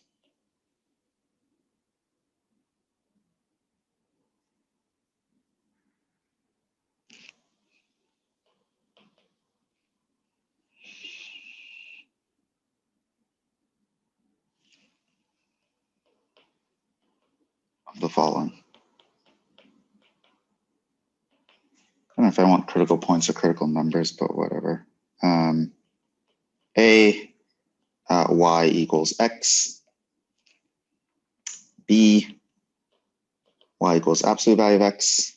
C, y equals x cubed. D, y equals sine of x for x between 0 and 2 pi. E, y equals tangent of x for x between minus pi and pi.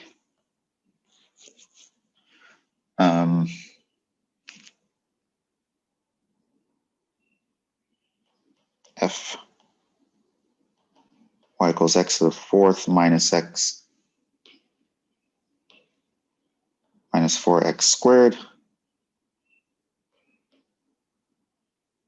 G, y equals radical x.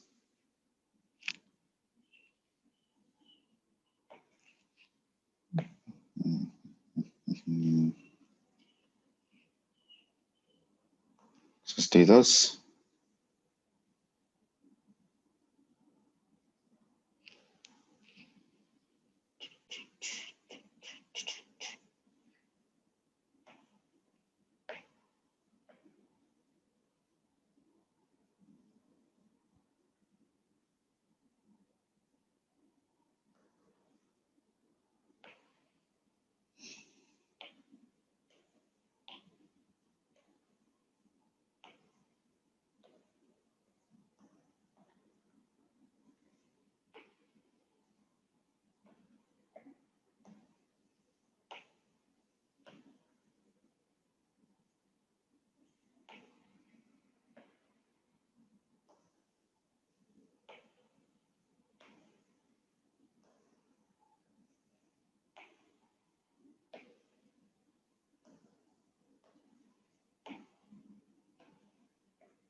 Okay, so let's actually find the critical points of these guys. So I'll leave this right here if you want to go ahead and copy those down.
Right, let's go. So we want to find critical points. We just have to follow the definition. Critical points occur where the derivative is 0 or undefined. So here, for critical points, find where y prime equals 0 or y prime does not exist. So here, y prime equals 1. You'll notice that y prime not equals 0 and y prime always exists. This means this function has no critical points.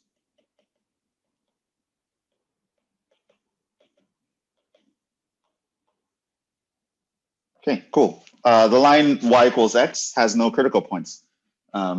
There's no hope of attaining a local max or min at any point on this guy, unless you actually fix a closed interval. So yeah, that's y equals x. It just keeps going like at an angle, 45 degrees. What about absolute value of x? So here,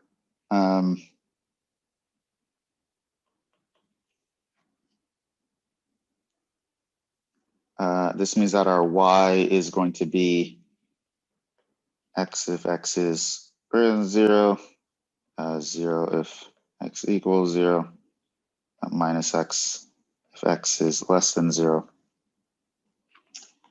This means that our y prime, well, it's going to be equal to 1 here. It's going to be equal to minus 1 there. And it's going to d here, which we proved that a couple of times.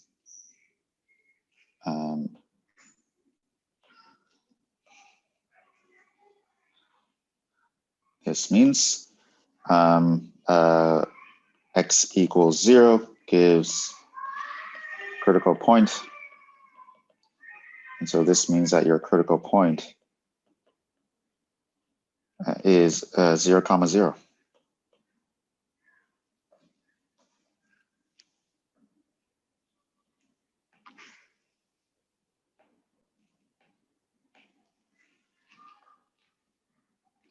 find derivative, figure out where it's 0 or where it's undefined, and that's your critical points. Nothing much else to say there. So here, y prime equals 3x squared. We're going to set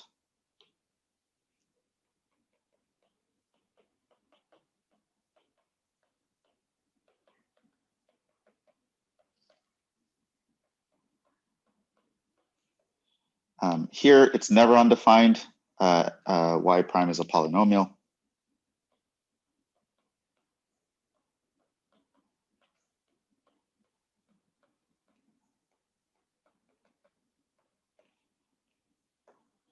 So this means we need 3x squared to be equal to 0, which means x equals 0. So this means your critical point is 0, 0, once again. And of course, again, notice that this isn't really a max or min, but it is a critical point. It's one of our, it was potentially a max or min. Same thing with sine of x. So you would find y prime, well, that's just cosine of x.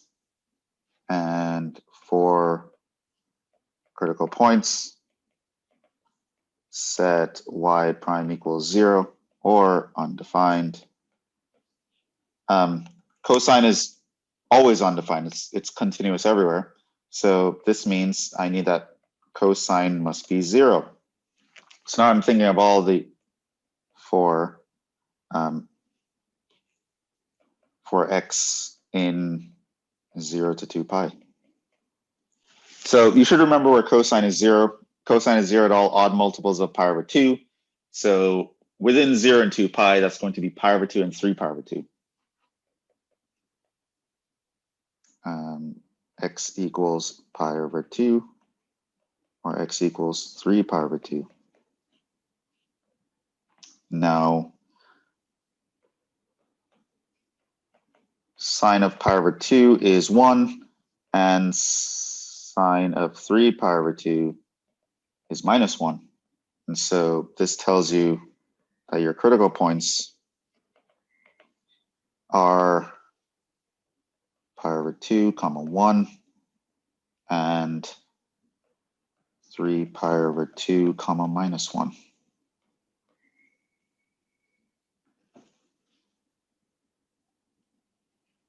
That's it. Same thing, nothing special here. We're going to find the derivative. Know the derivative of tangent is secant squared for critical points. We will find set y prime equals 0 or undefined. And it turns out that secant squared is never 0, because secant squared is 1 over cosine squared. The numerator is never going to be 0 because it's always 1. And so it's only where it's undefined. So it's undefined where cosine is 0, because secant squared is just 1 over cosine squared. So again, you have x is equal to pi over 2. Oh, it's all minus pi and pi. So here it's going to be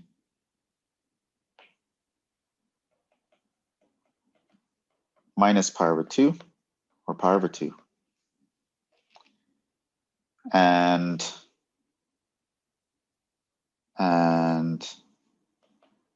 tangent of pi over 2. Tangent of plus or minus pi over 2 is undefined. So we can't really give a critical point. We can just say pretty much critical numbers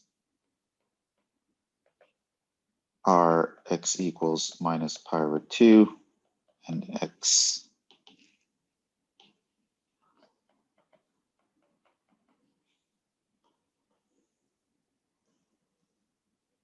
equals pi over 2.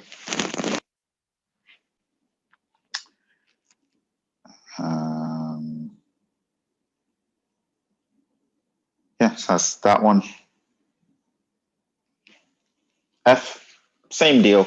We are first going to find the derivative.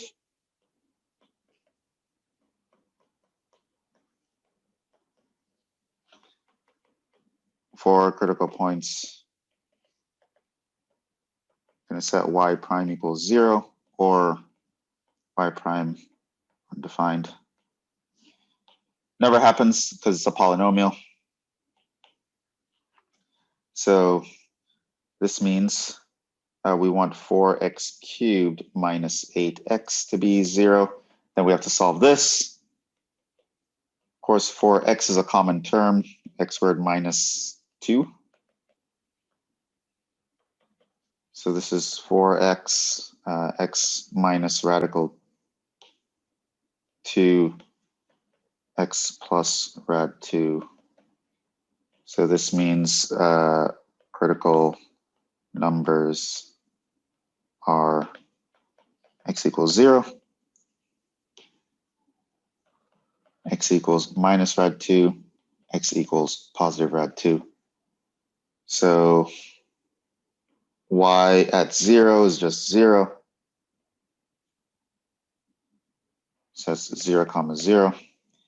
Y at radical 2.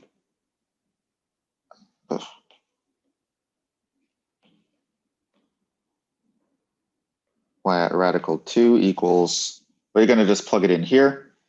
So that's going to be rad 2 to the 4th minus 4 times rad 2 squared. It's not going to line up properly. So rad 2 to the 4th is just like rad 2 squared, and then you square that. So that's going to be 2 squared.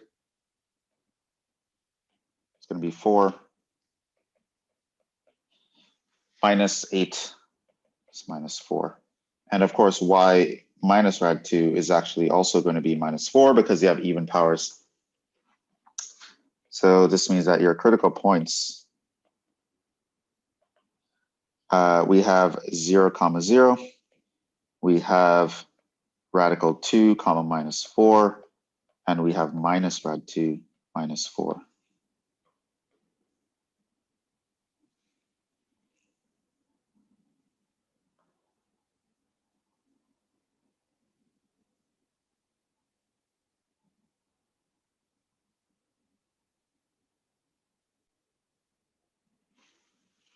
So that's that one. But again, the process is the same. Find the derivative, set it equal to 0, set it undefined. So undefined just means you need to know about the domains of functions. So you can't divide by 0. You can't have a negative in a logarithm. You can't, right? You know all the stuff that would make things undefined at this point. So yeah, find the points where the derivative is 0 or undefined. That will give you the x coordinates, and then you can find the corresponding y coordinates by plugging them into the function. But the important rule is just to know that for critical points, this is what you do. G. So here, obviously here your x is greater than or equal to 0, right? So here your y prime is going to be 1 over 2 rad x for critical points.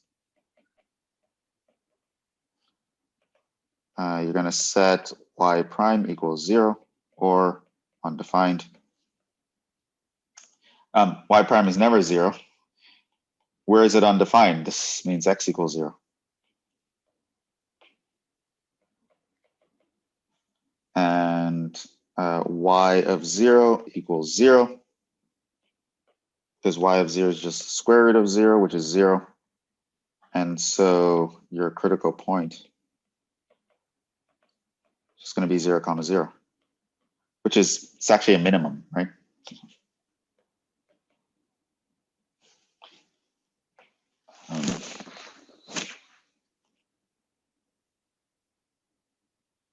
Yeah, so those weren't that bad. You just find the derivative, set it equal to 0 or undefined. If it's never 0 and it's never undefined, then there are no critical points. Otherwise, if it's either 0 or undefined, you want those coordinates.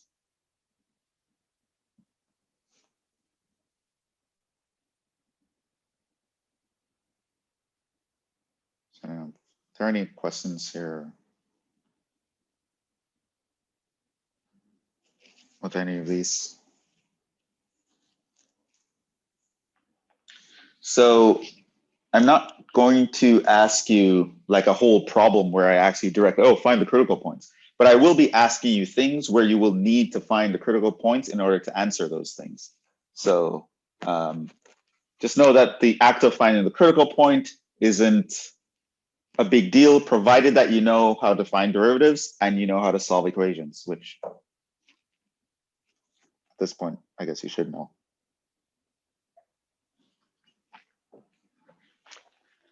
And you should know the domains of functions, right? So those three things, if you know them, you should be good with this topic. Let's actually talk about finding some absolute extrema.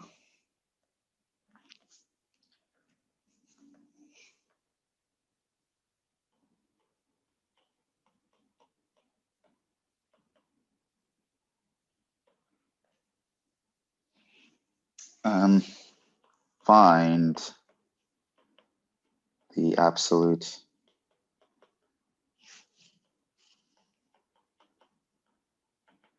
extrema of the given function on the specified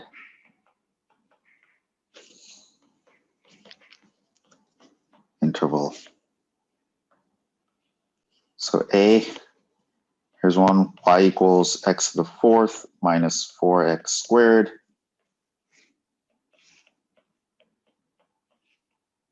On that interval. And B, let's say f of x equals, let's call these just f of x.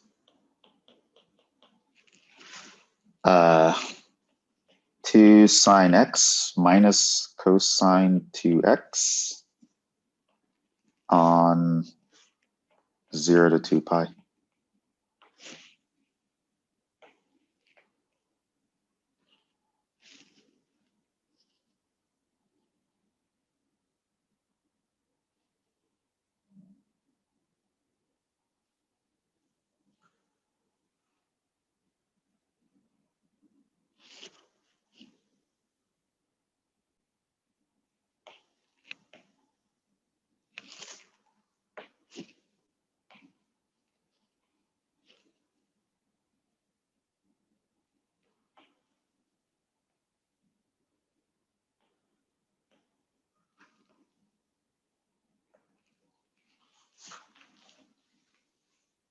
Okay.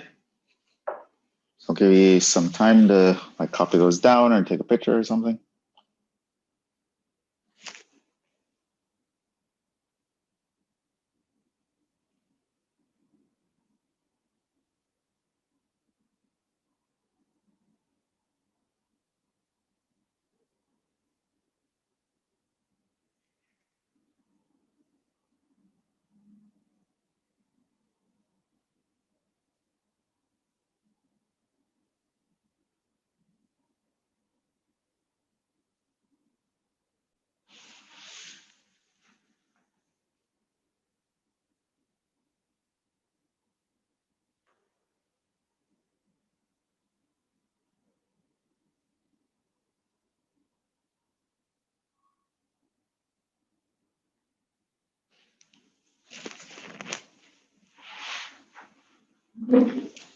Okay, so let's go. First of all, f is continuous. This is a closed interval. The EVT guarantees that we can do this. So here, just notice that EVT guarantees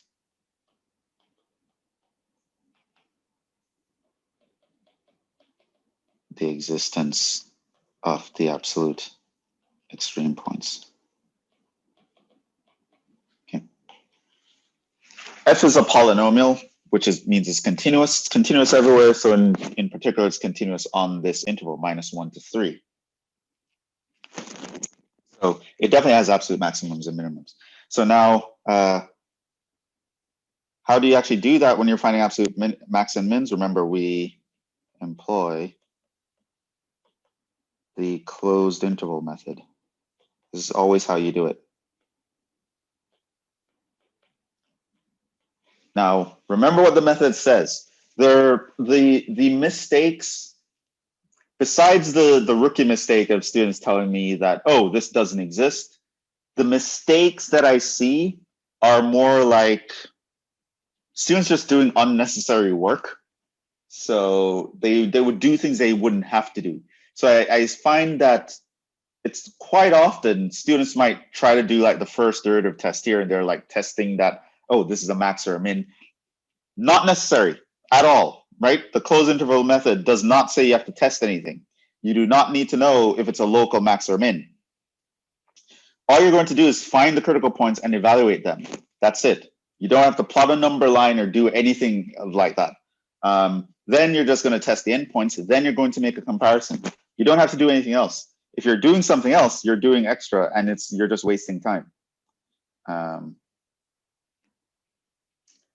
So we're going to apply the closed interval method. So the closed interval method says, first you're going to find the critical points in the interval.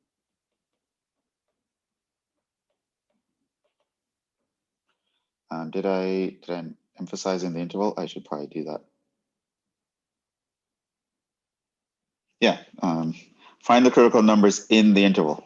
It's also very important. It's possible that you have a critical number, but it's not in the interval that you're looking at, in which case it doesn't matter to you. So, yeah.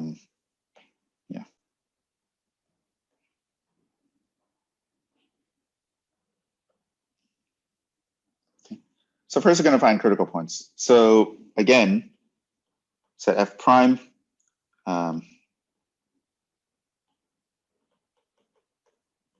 For critical points, f prime equals 0 or undefined. And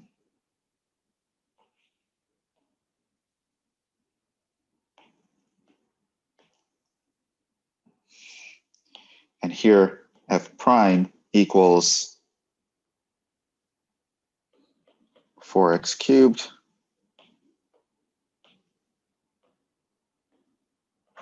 minus 8x. Now we already did this one before. If it looks familiar to you, that's why. But I'm going to redo it just to have like a completely contained problem for you. So for critical points, f prime equals 0 or undefined. It's never undefined here. So what we need is for 4x cubed minus 8x to be equal to 0. This is going to mean that 4x is equal to x squared times x squared minus 2. So this is going to give you your x is 0, your x is minus rad 2, or your x is positive rad 2. Okay, now we're looking at this interval minus 1 to 3. That tells you that this one is irrelevant. You're going to reject this, since minus rad 2 is not in this interval, right? Because radical 2 is like 1.414-ish, and so minus 1.4 is not in the interval minus 1 to 3. So it actually reject that. So then what you're going to do is you're only going to test the points that showed up in this interval. So you're going to find f of 0, which is 0, and then you're going to find f of rad 2, which is minus 4. And that's it. You don't have to test anything. You move on to the next step. Here we're going to test endpoints.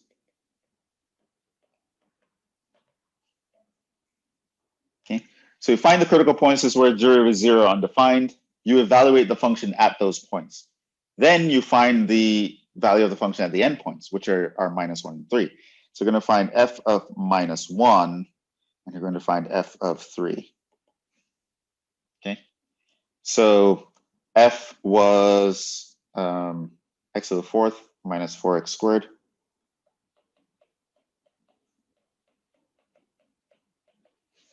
Okay, so that's going to be minus 3. Right, so it's 1 minus 4. And then this is going to be x to the 4th minus 4x squared. 3 squared is a common term. It's 9 minus 4. 9 times 5, 45, right? So this is 45. And that's it. Move on to the next step. Now you're going to compare. The biggest guy is the absolute maximum. So if you look here, who was the biggest output? So you're going to look at these. You're going to compare these guys.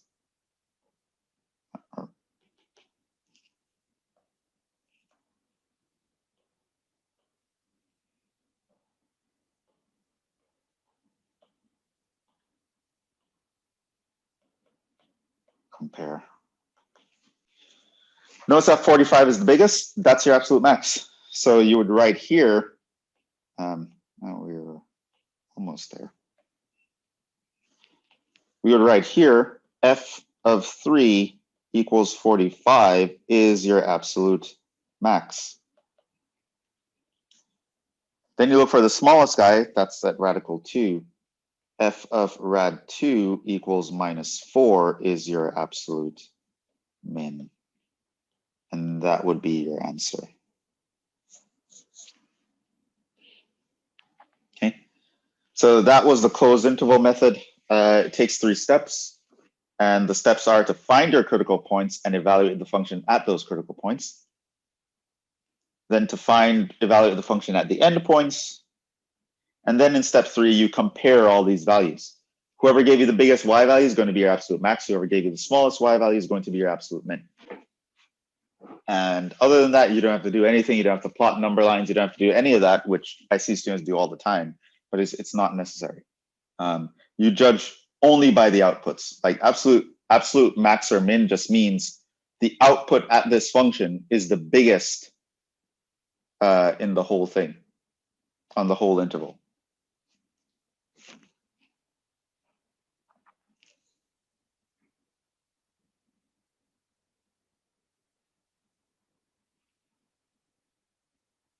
Okay, can look at this one right here.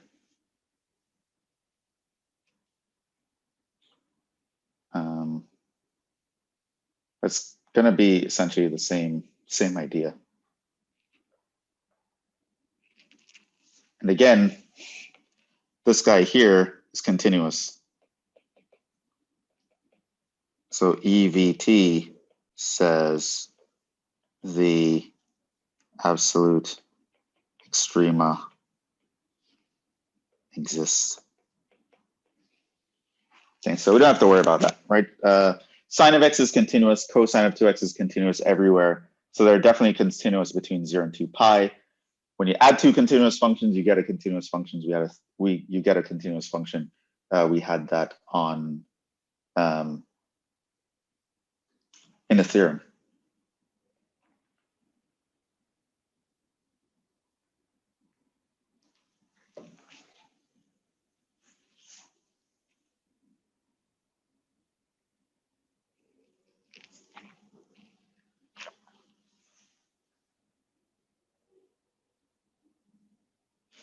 Okay, so let's go.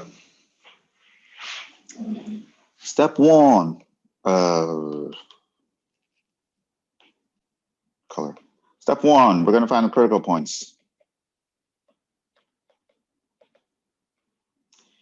F prime, the derivative of sine of x is cosine of x. For cosine 2x, we need the chain rule. You're going to find the derivative of the cosine, which is going to be sine of 2x. Then you're going to multiply by the derivative of the inside, which in this case is 2. So you would get plus 2 sine 2x. Now, of course, for critical points, we need f prime equals 0 or undefined. Again, f prime is never undefined because cosine of x is defined everywhere. Sine of 2x is also defined everywhere. These guys are continuous everywhere. So we only have to care about where they are 0. So we have 2 cosine x plus 2 sine 2x equals 0. Of course, this means that 2 cosine x plus, Well, we could divide by 2 here.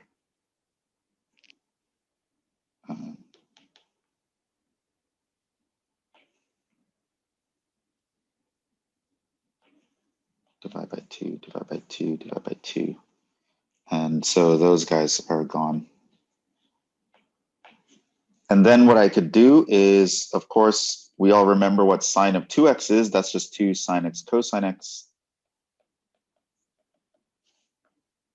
And now cosine x is a common term.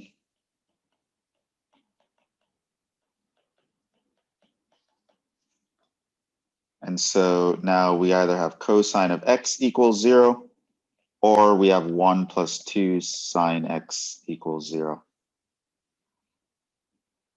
Which means that our sine of x equals minus a half. So cosine of x equals 0 between 0 and 2 pi. We kind of know what that means. This means that your x is equal to pi over 2 or 3 pi over 2. Sine of x equals to a half. Well, remember our trig. So we have those special angles, just to kind of remind you here.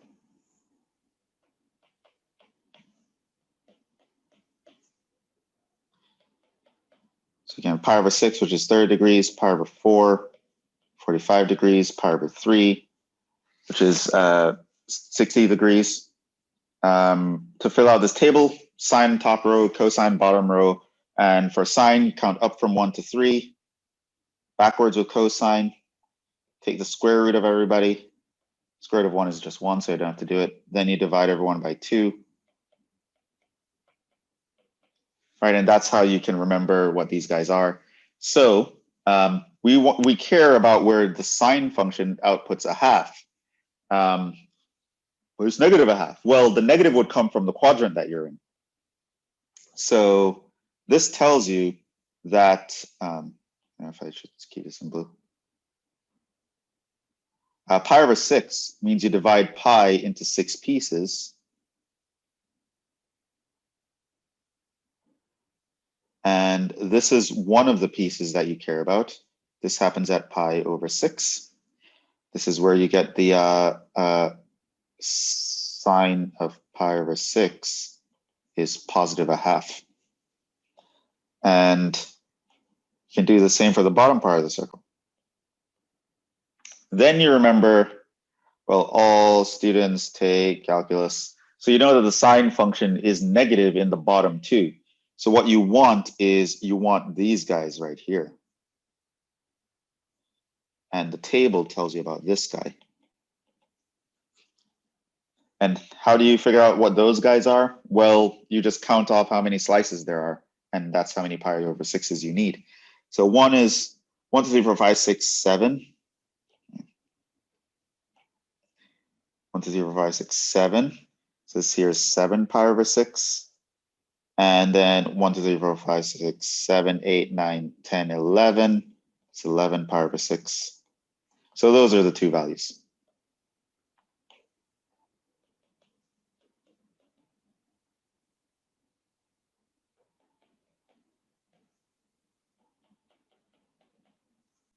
Those will give you the negative a half. So now what you're going to do, this is between 0 and 2 pi. You're going to evaluate f at all these points. So you're going to find f at pi over 2. You're going to find f at 3 pi over 2. You're going to find f at 7 pi over 6. You're going to find f at 11 pi over 6.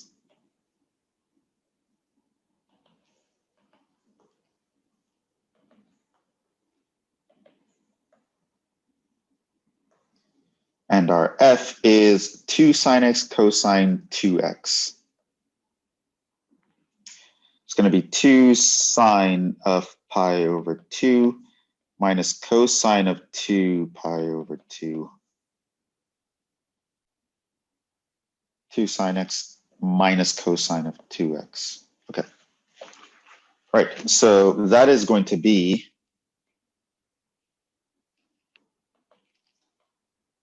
2 times 1 minus cosine of pi, which you know is -1, because the 2's here would cancel. So that's 3. Do the same thing for 3 pi over 2. So you have 2 sine of 3 pi over 2 minus cosine of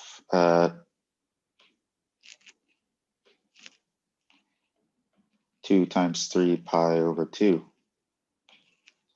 Boom. So cosine of 3 pi is what you're going to want, and it is going to be -1, right? So you know that when you have an even multiple of pi, like 0, 2 pi, 4 pi, 6 pi, 8 pi, etc., your cosine hits 1. Whenever you have an odd multiple of pi, like pi, 3 pi, 5 pi, etc., you get -1. So this is going to be, now the sine of 3 pi over 2 is -1, and the cosine is -1, cosine of 3 pi. So that's going to be -2 plus 1, that's going to be -1. 7 pi over 6. So we want 2 sine of 7 pi over 6 minus cosine of 2 times 7 pi over 6.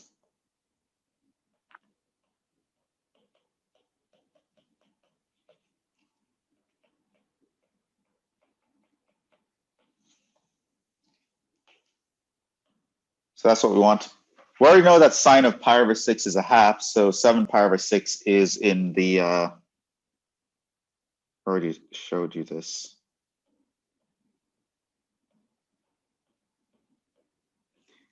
Seven pi over 6, 1, 2, 3, 4, 5, 6, 7. So that's in the third quadrant. So sine is negative. That's going to give you -1/2 from that table up here. Minus. Similarly here, pi over 3 means you divide pi into 3 pieces. 7 pi over 3 means you take 7 of these pieces. So that's 1, 2, 3, 4, 5, 6, 7. It's the first quadrant.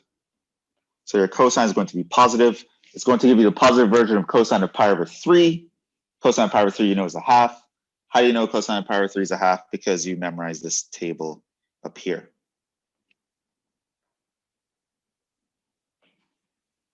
So that's going to be -1/2. So it's -1 minus half, that's -3 over 2.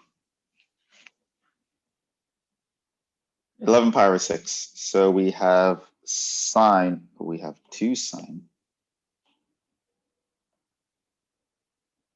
2 sine of 11 pi over 6 minus cosine of 2 times 11 pi over 6. That's 2 sine 11 pi over 6 minus cosine of 11 pi over 3. We already did this, but let's do it again. Divide pi into 6 pieces. Do it at the bottom as well. Count off 11 of those pieces. 1, 0, 5, 6, 7, 8, 9, 10, 11. So that's the fourth quadrant. The sine is going to give you the negative output of pi over 6. Same thing for cosine. Pi into 3 pieces. You're going to count off 11 of these pieces. Of course, you could do reference angles to count off less if you wanted to, but 1 full revolution gives you 6, 7, 8, 9, 10, 11. This is the fourth quadrant. So all students take calculus. The fourth quadrant is a positive for the cosine. So this gives you a +1/2 again. So again, this gives you -3 over 2. And that's actually just step 1, which obviously you need to remember your trig to get through that. So we can do step 2, retest the endpoints.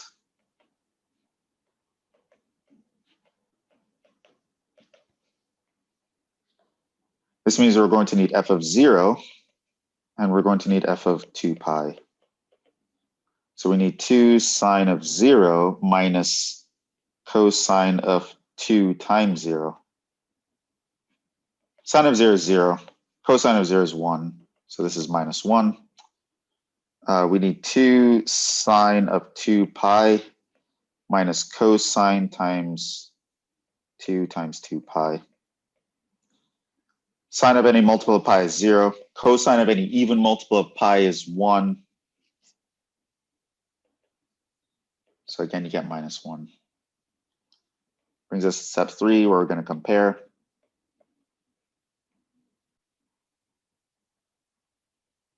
Okay, who is the largest value?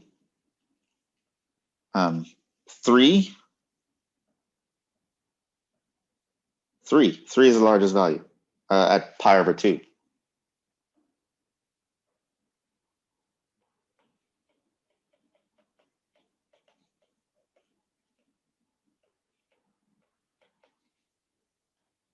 Okay, who is the smallest value? Of 3 minus 1 minus 3 over 2 minus 3 over 2 minus 1 minus 1. Minus 3 over 2 is the smallest value. This happens at 2 points, 7 pi over 6 and 11 pi over 6. So we can just identify that by just saying, well, f of 7 pi over 6 is the same as f of 11 pi over 6. That gave us minus 3 over 2, and that is your absolute min.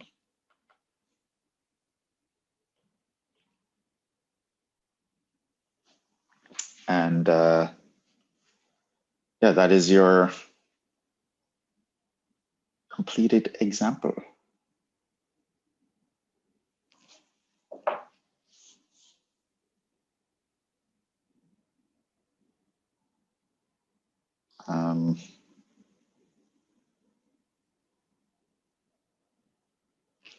I know, were there any questions on that or anything I did? So I kind of just went through that very quickly.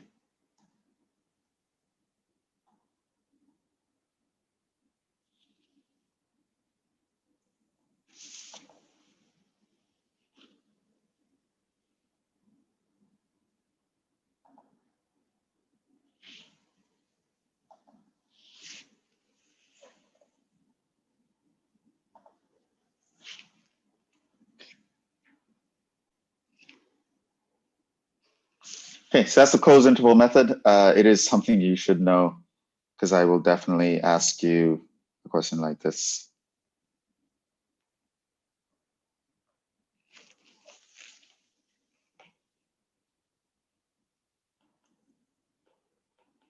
We'll test.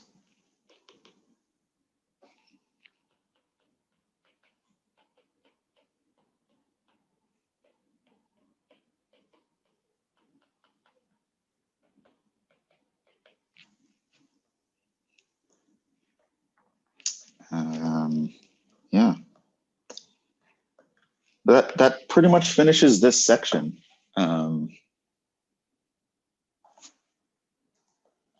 See, what is the number of the next section?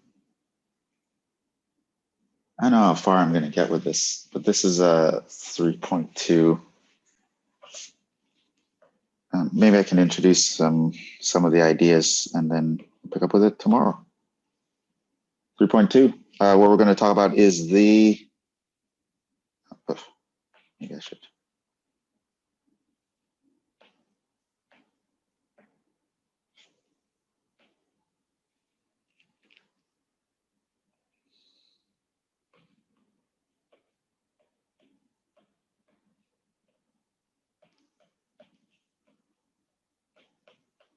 The mean value theorem.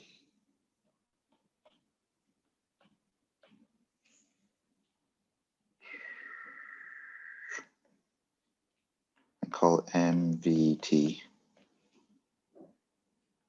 Another super important theorem. This theorem is actually pretty important, because we're going to, when we get to the major theorem of this course, which is of course the fundamental theorem of calculus, the mean value theorem is going to be very important in us proving that. So mean value theorem is going to be very important. But we do need to actually tell you what the mean value theorem is, as well as I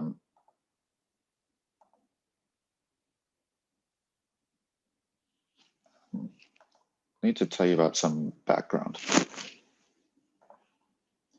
So I'll do Rolle's theorem first. Okay, so I think it will be nicer. First,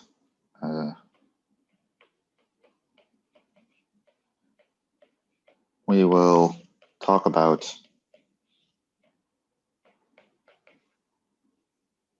a lemma called Rolle's theorem.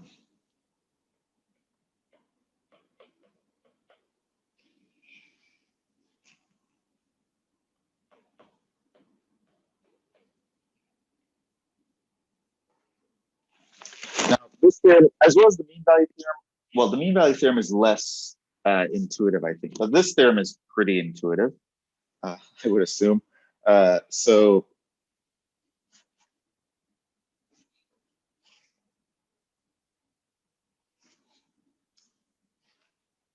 assume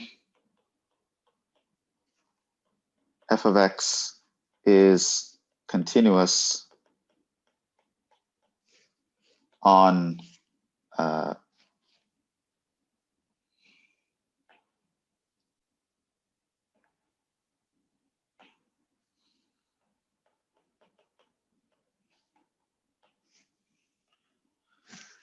for x in AB, so that the following hold. 1, f is continuous on AB.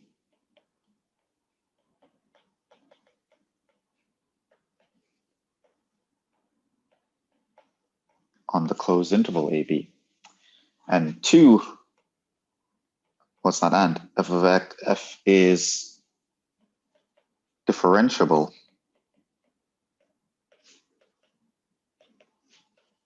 on the open interval AB.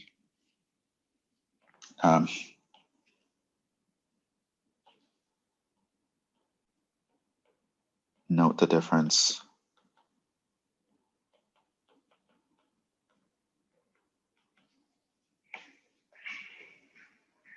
And 3, your f of A is actually equal to f of B. Okay, so suppose you have a function with these 3 qualities, right? So you're on an interval AB, and 1, your function is continuous on the closed interval AB. It is differentiable on the open interval AB, which means f prime exists for all values strictly in between A and B, which means you can find the derivative limit and compute. And the output values of the endpoints are the same. Then what it means is, then here's what this theorem tells you. There is some C in AB such that f prime of C equals 0.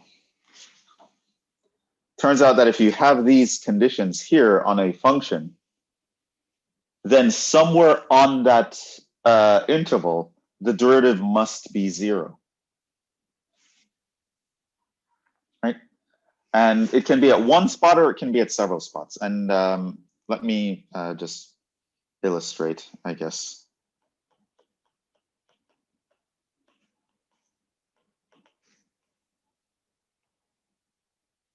Okay, so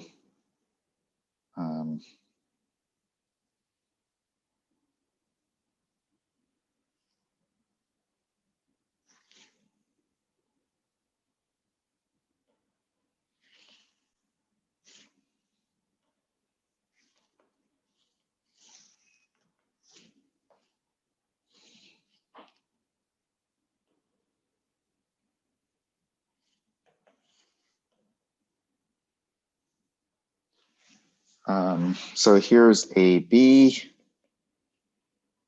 Let's say the function is like here, it's like a constant function.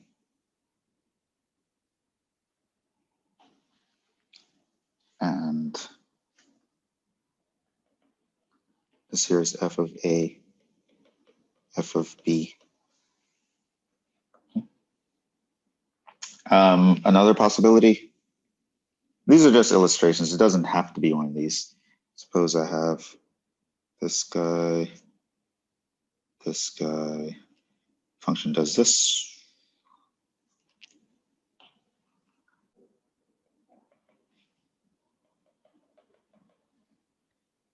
Again, here f of a equals f of b.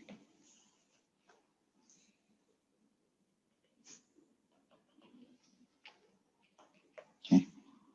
There's another situation.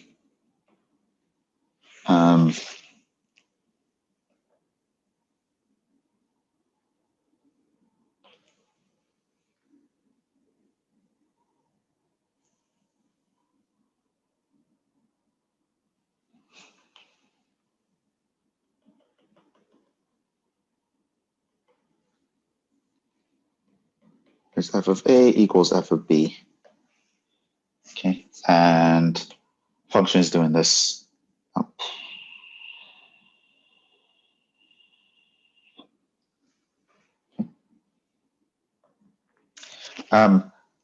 What this theorem is saying is if our function is continuous on this interval, on the closed interval, and is differentiable on the open interval, and the outputs are the same at the endpoints, then there must be a position inside where the derivative is 0. Notice here,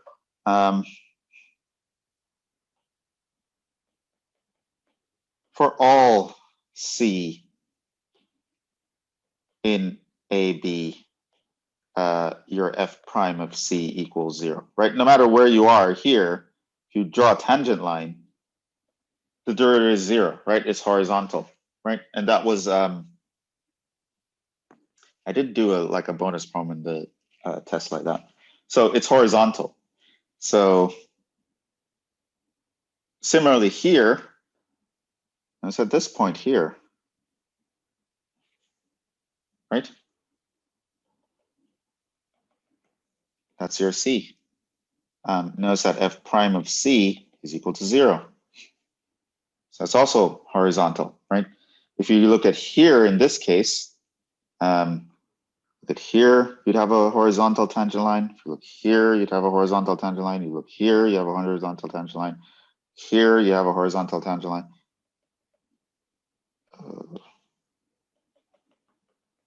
See, there are multiple C's.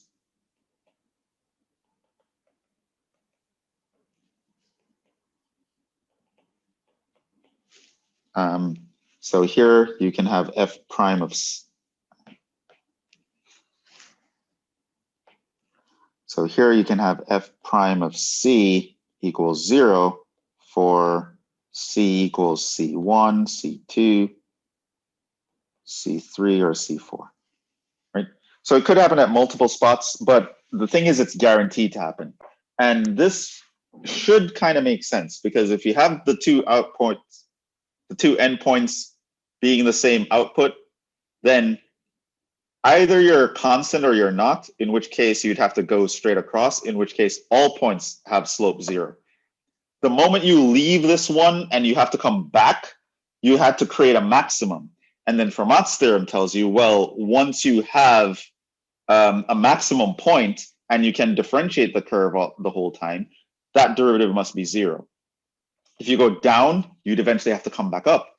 You create a minimum. And Fermat's theorem again tells you that, hey, the derivative should be 0 here.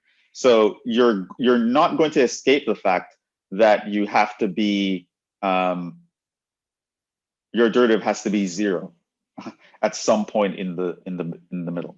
And this idea is called Rolle's theorem. So if your outputs are the same at the endpoints, no matter what you do in the middle, as long as you're continuous and you're differentiable, if you're continuous on the entire closed interval and you're differentiable on the interior, then there will be a point where your derivative hits 0. It could be every single point. It could be multiple points. It could be 1 point.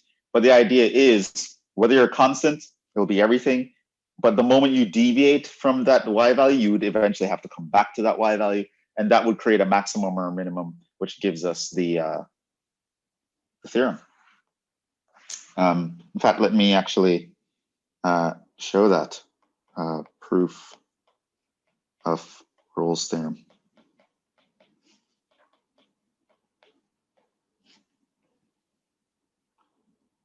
Okay. So assume F fulfills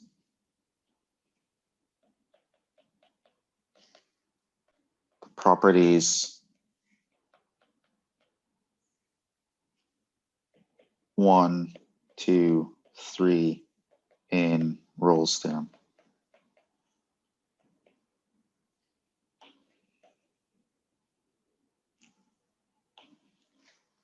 In the assumption of Rolle's theorem.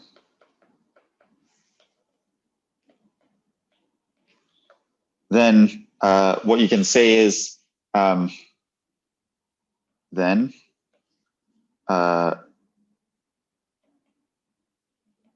the EVT tells us F attains a max and min on AB. Okay, because since F is continuous.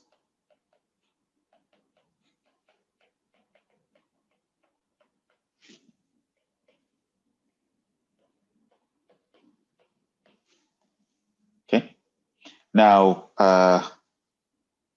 we then have two cases.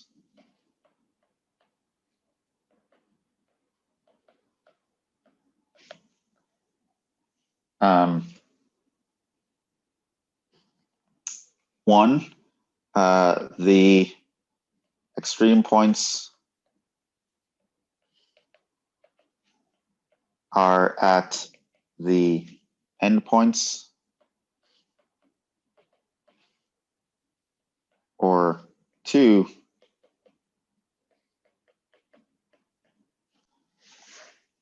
the extreme points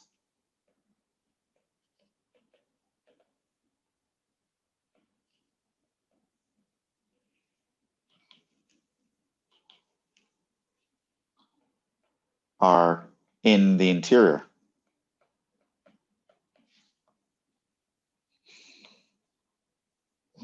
And in case one, F must be constant.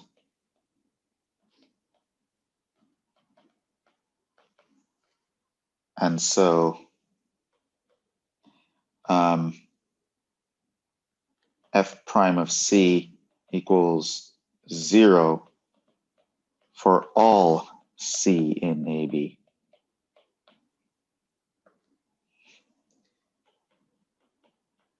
In case two,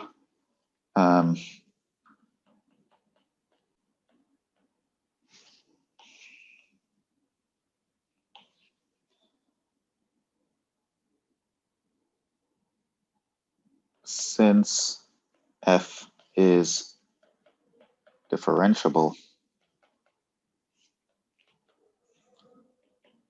in AB, Fermat's theorem tells us that F prime of C equals 0 whenever we have an extreme point at x equals C. So in either case,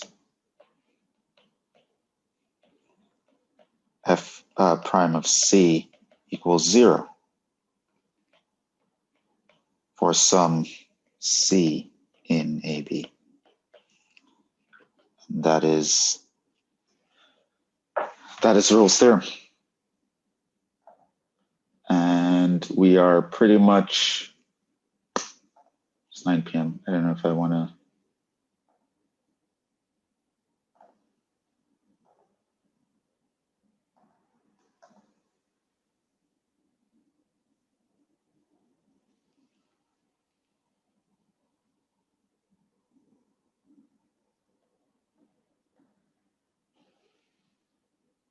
We'll stop there. So next time I will tell you about the mean value theorem, and then I will do some examples. But mean value theorem is kind of like a generalization of Rolle's theorem. And we're going to do some examples where I can ask you about doing stuff with mean value theorem and Rolle's theorem, which again is a problem type that you should expect to come up on the next test, as well as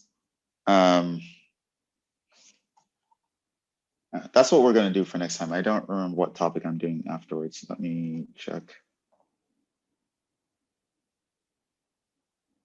The next thing we're going to do is pretty much curve sketching. So I probably have to talk a little bit about asymptotes, and then we'll go into curve sketching and optimization. So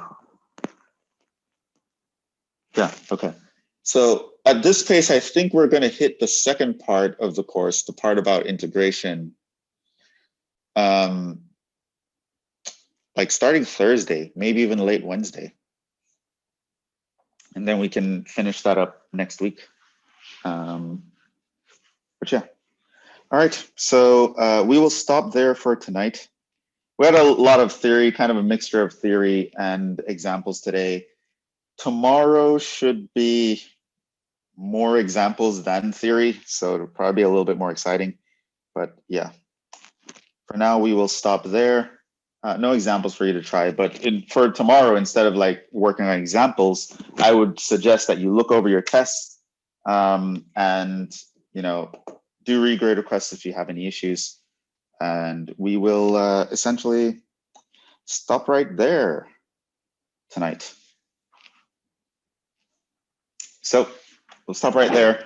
Thank you for your time and attention. And I suppose I will see you guys in the next one. Ciao.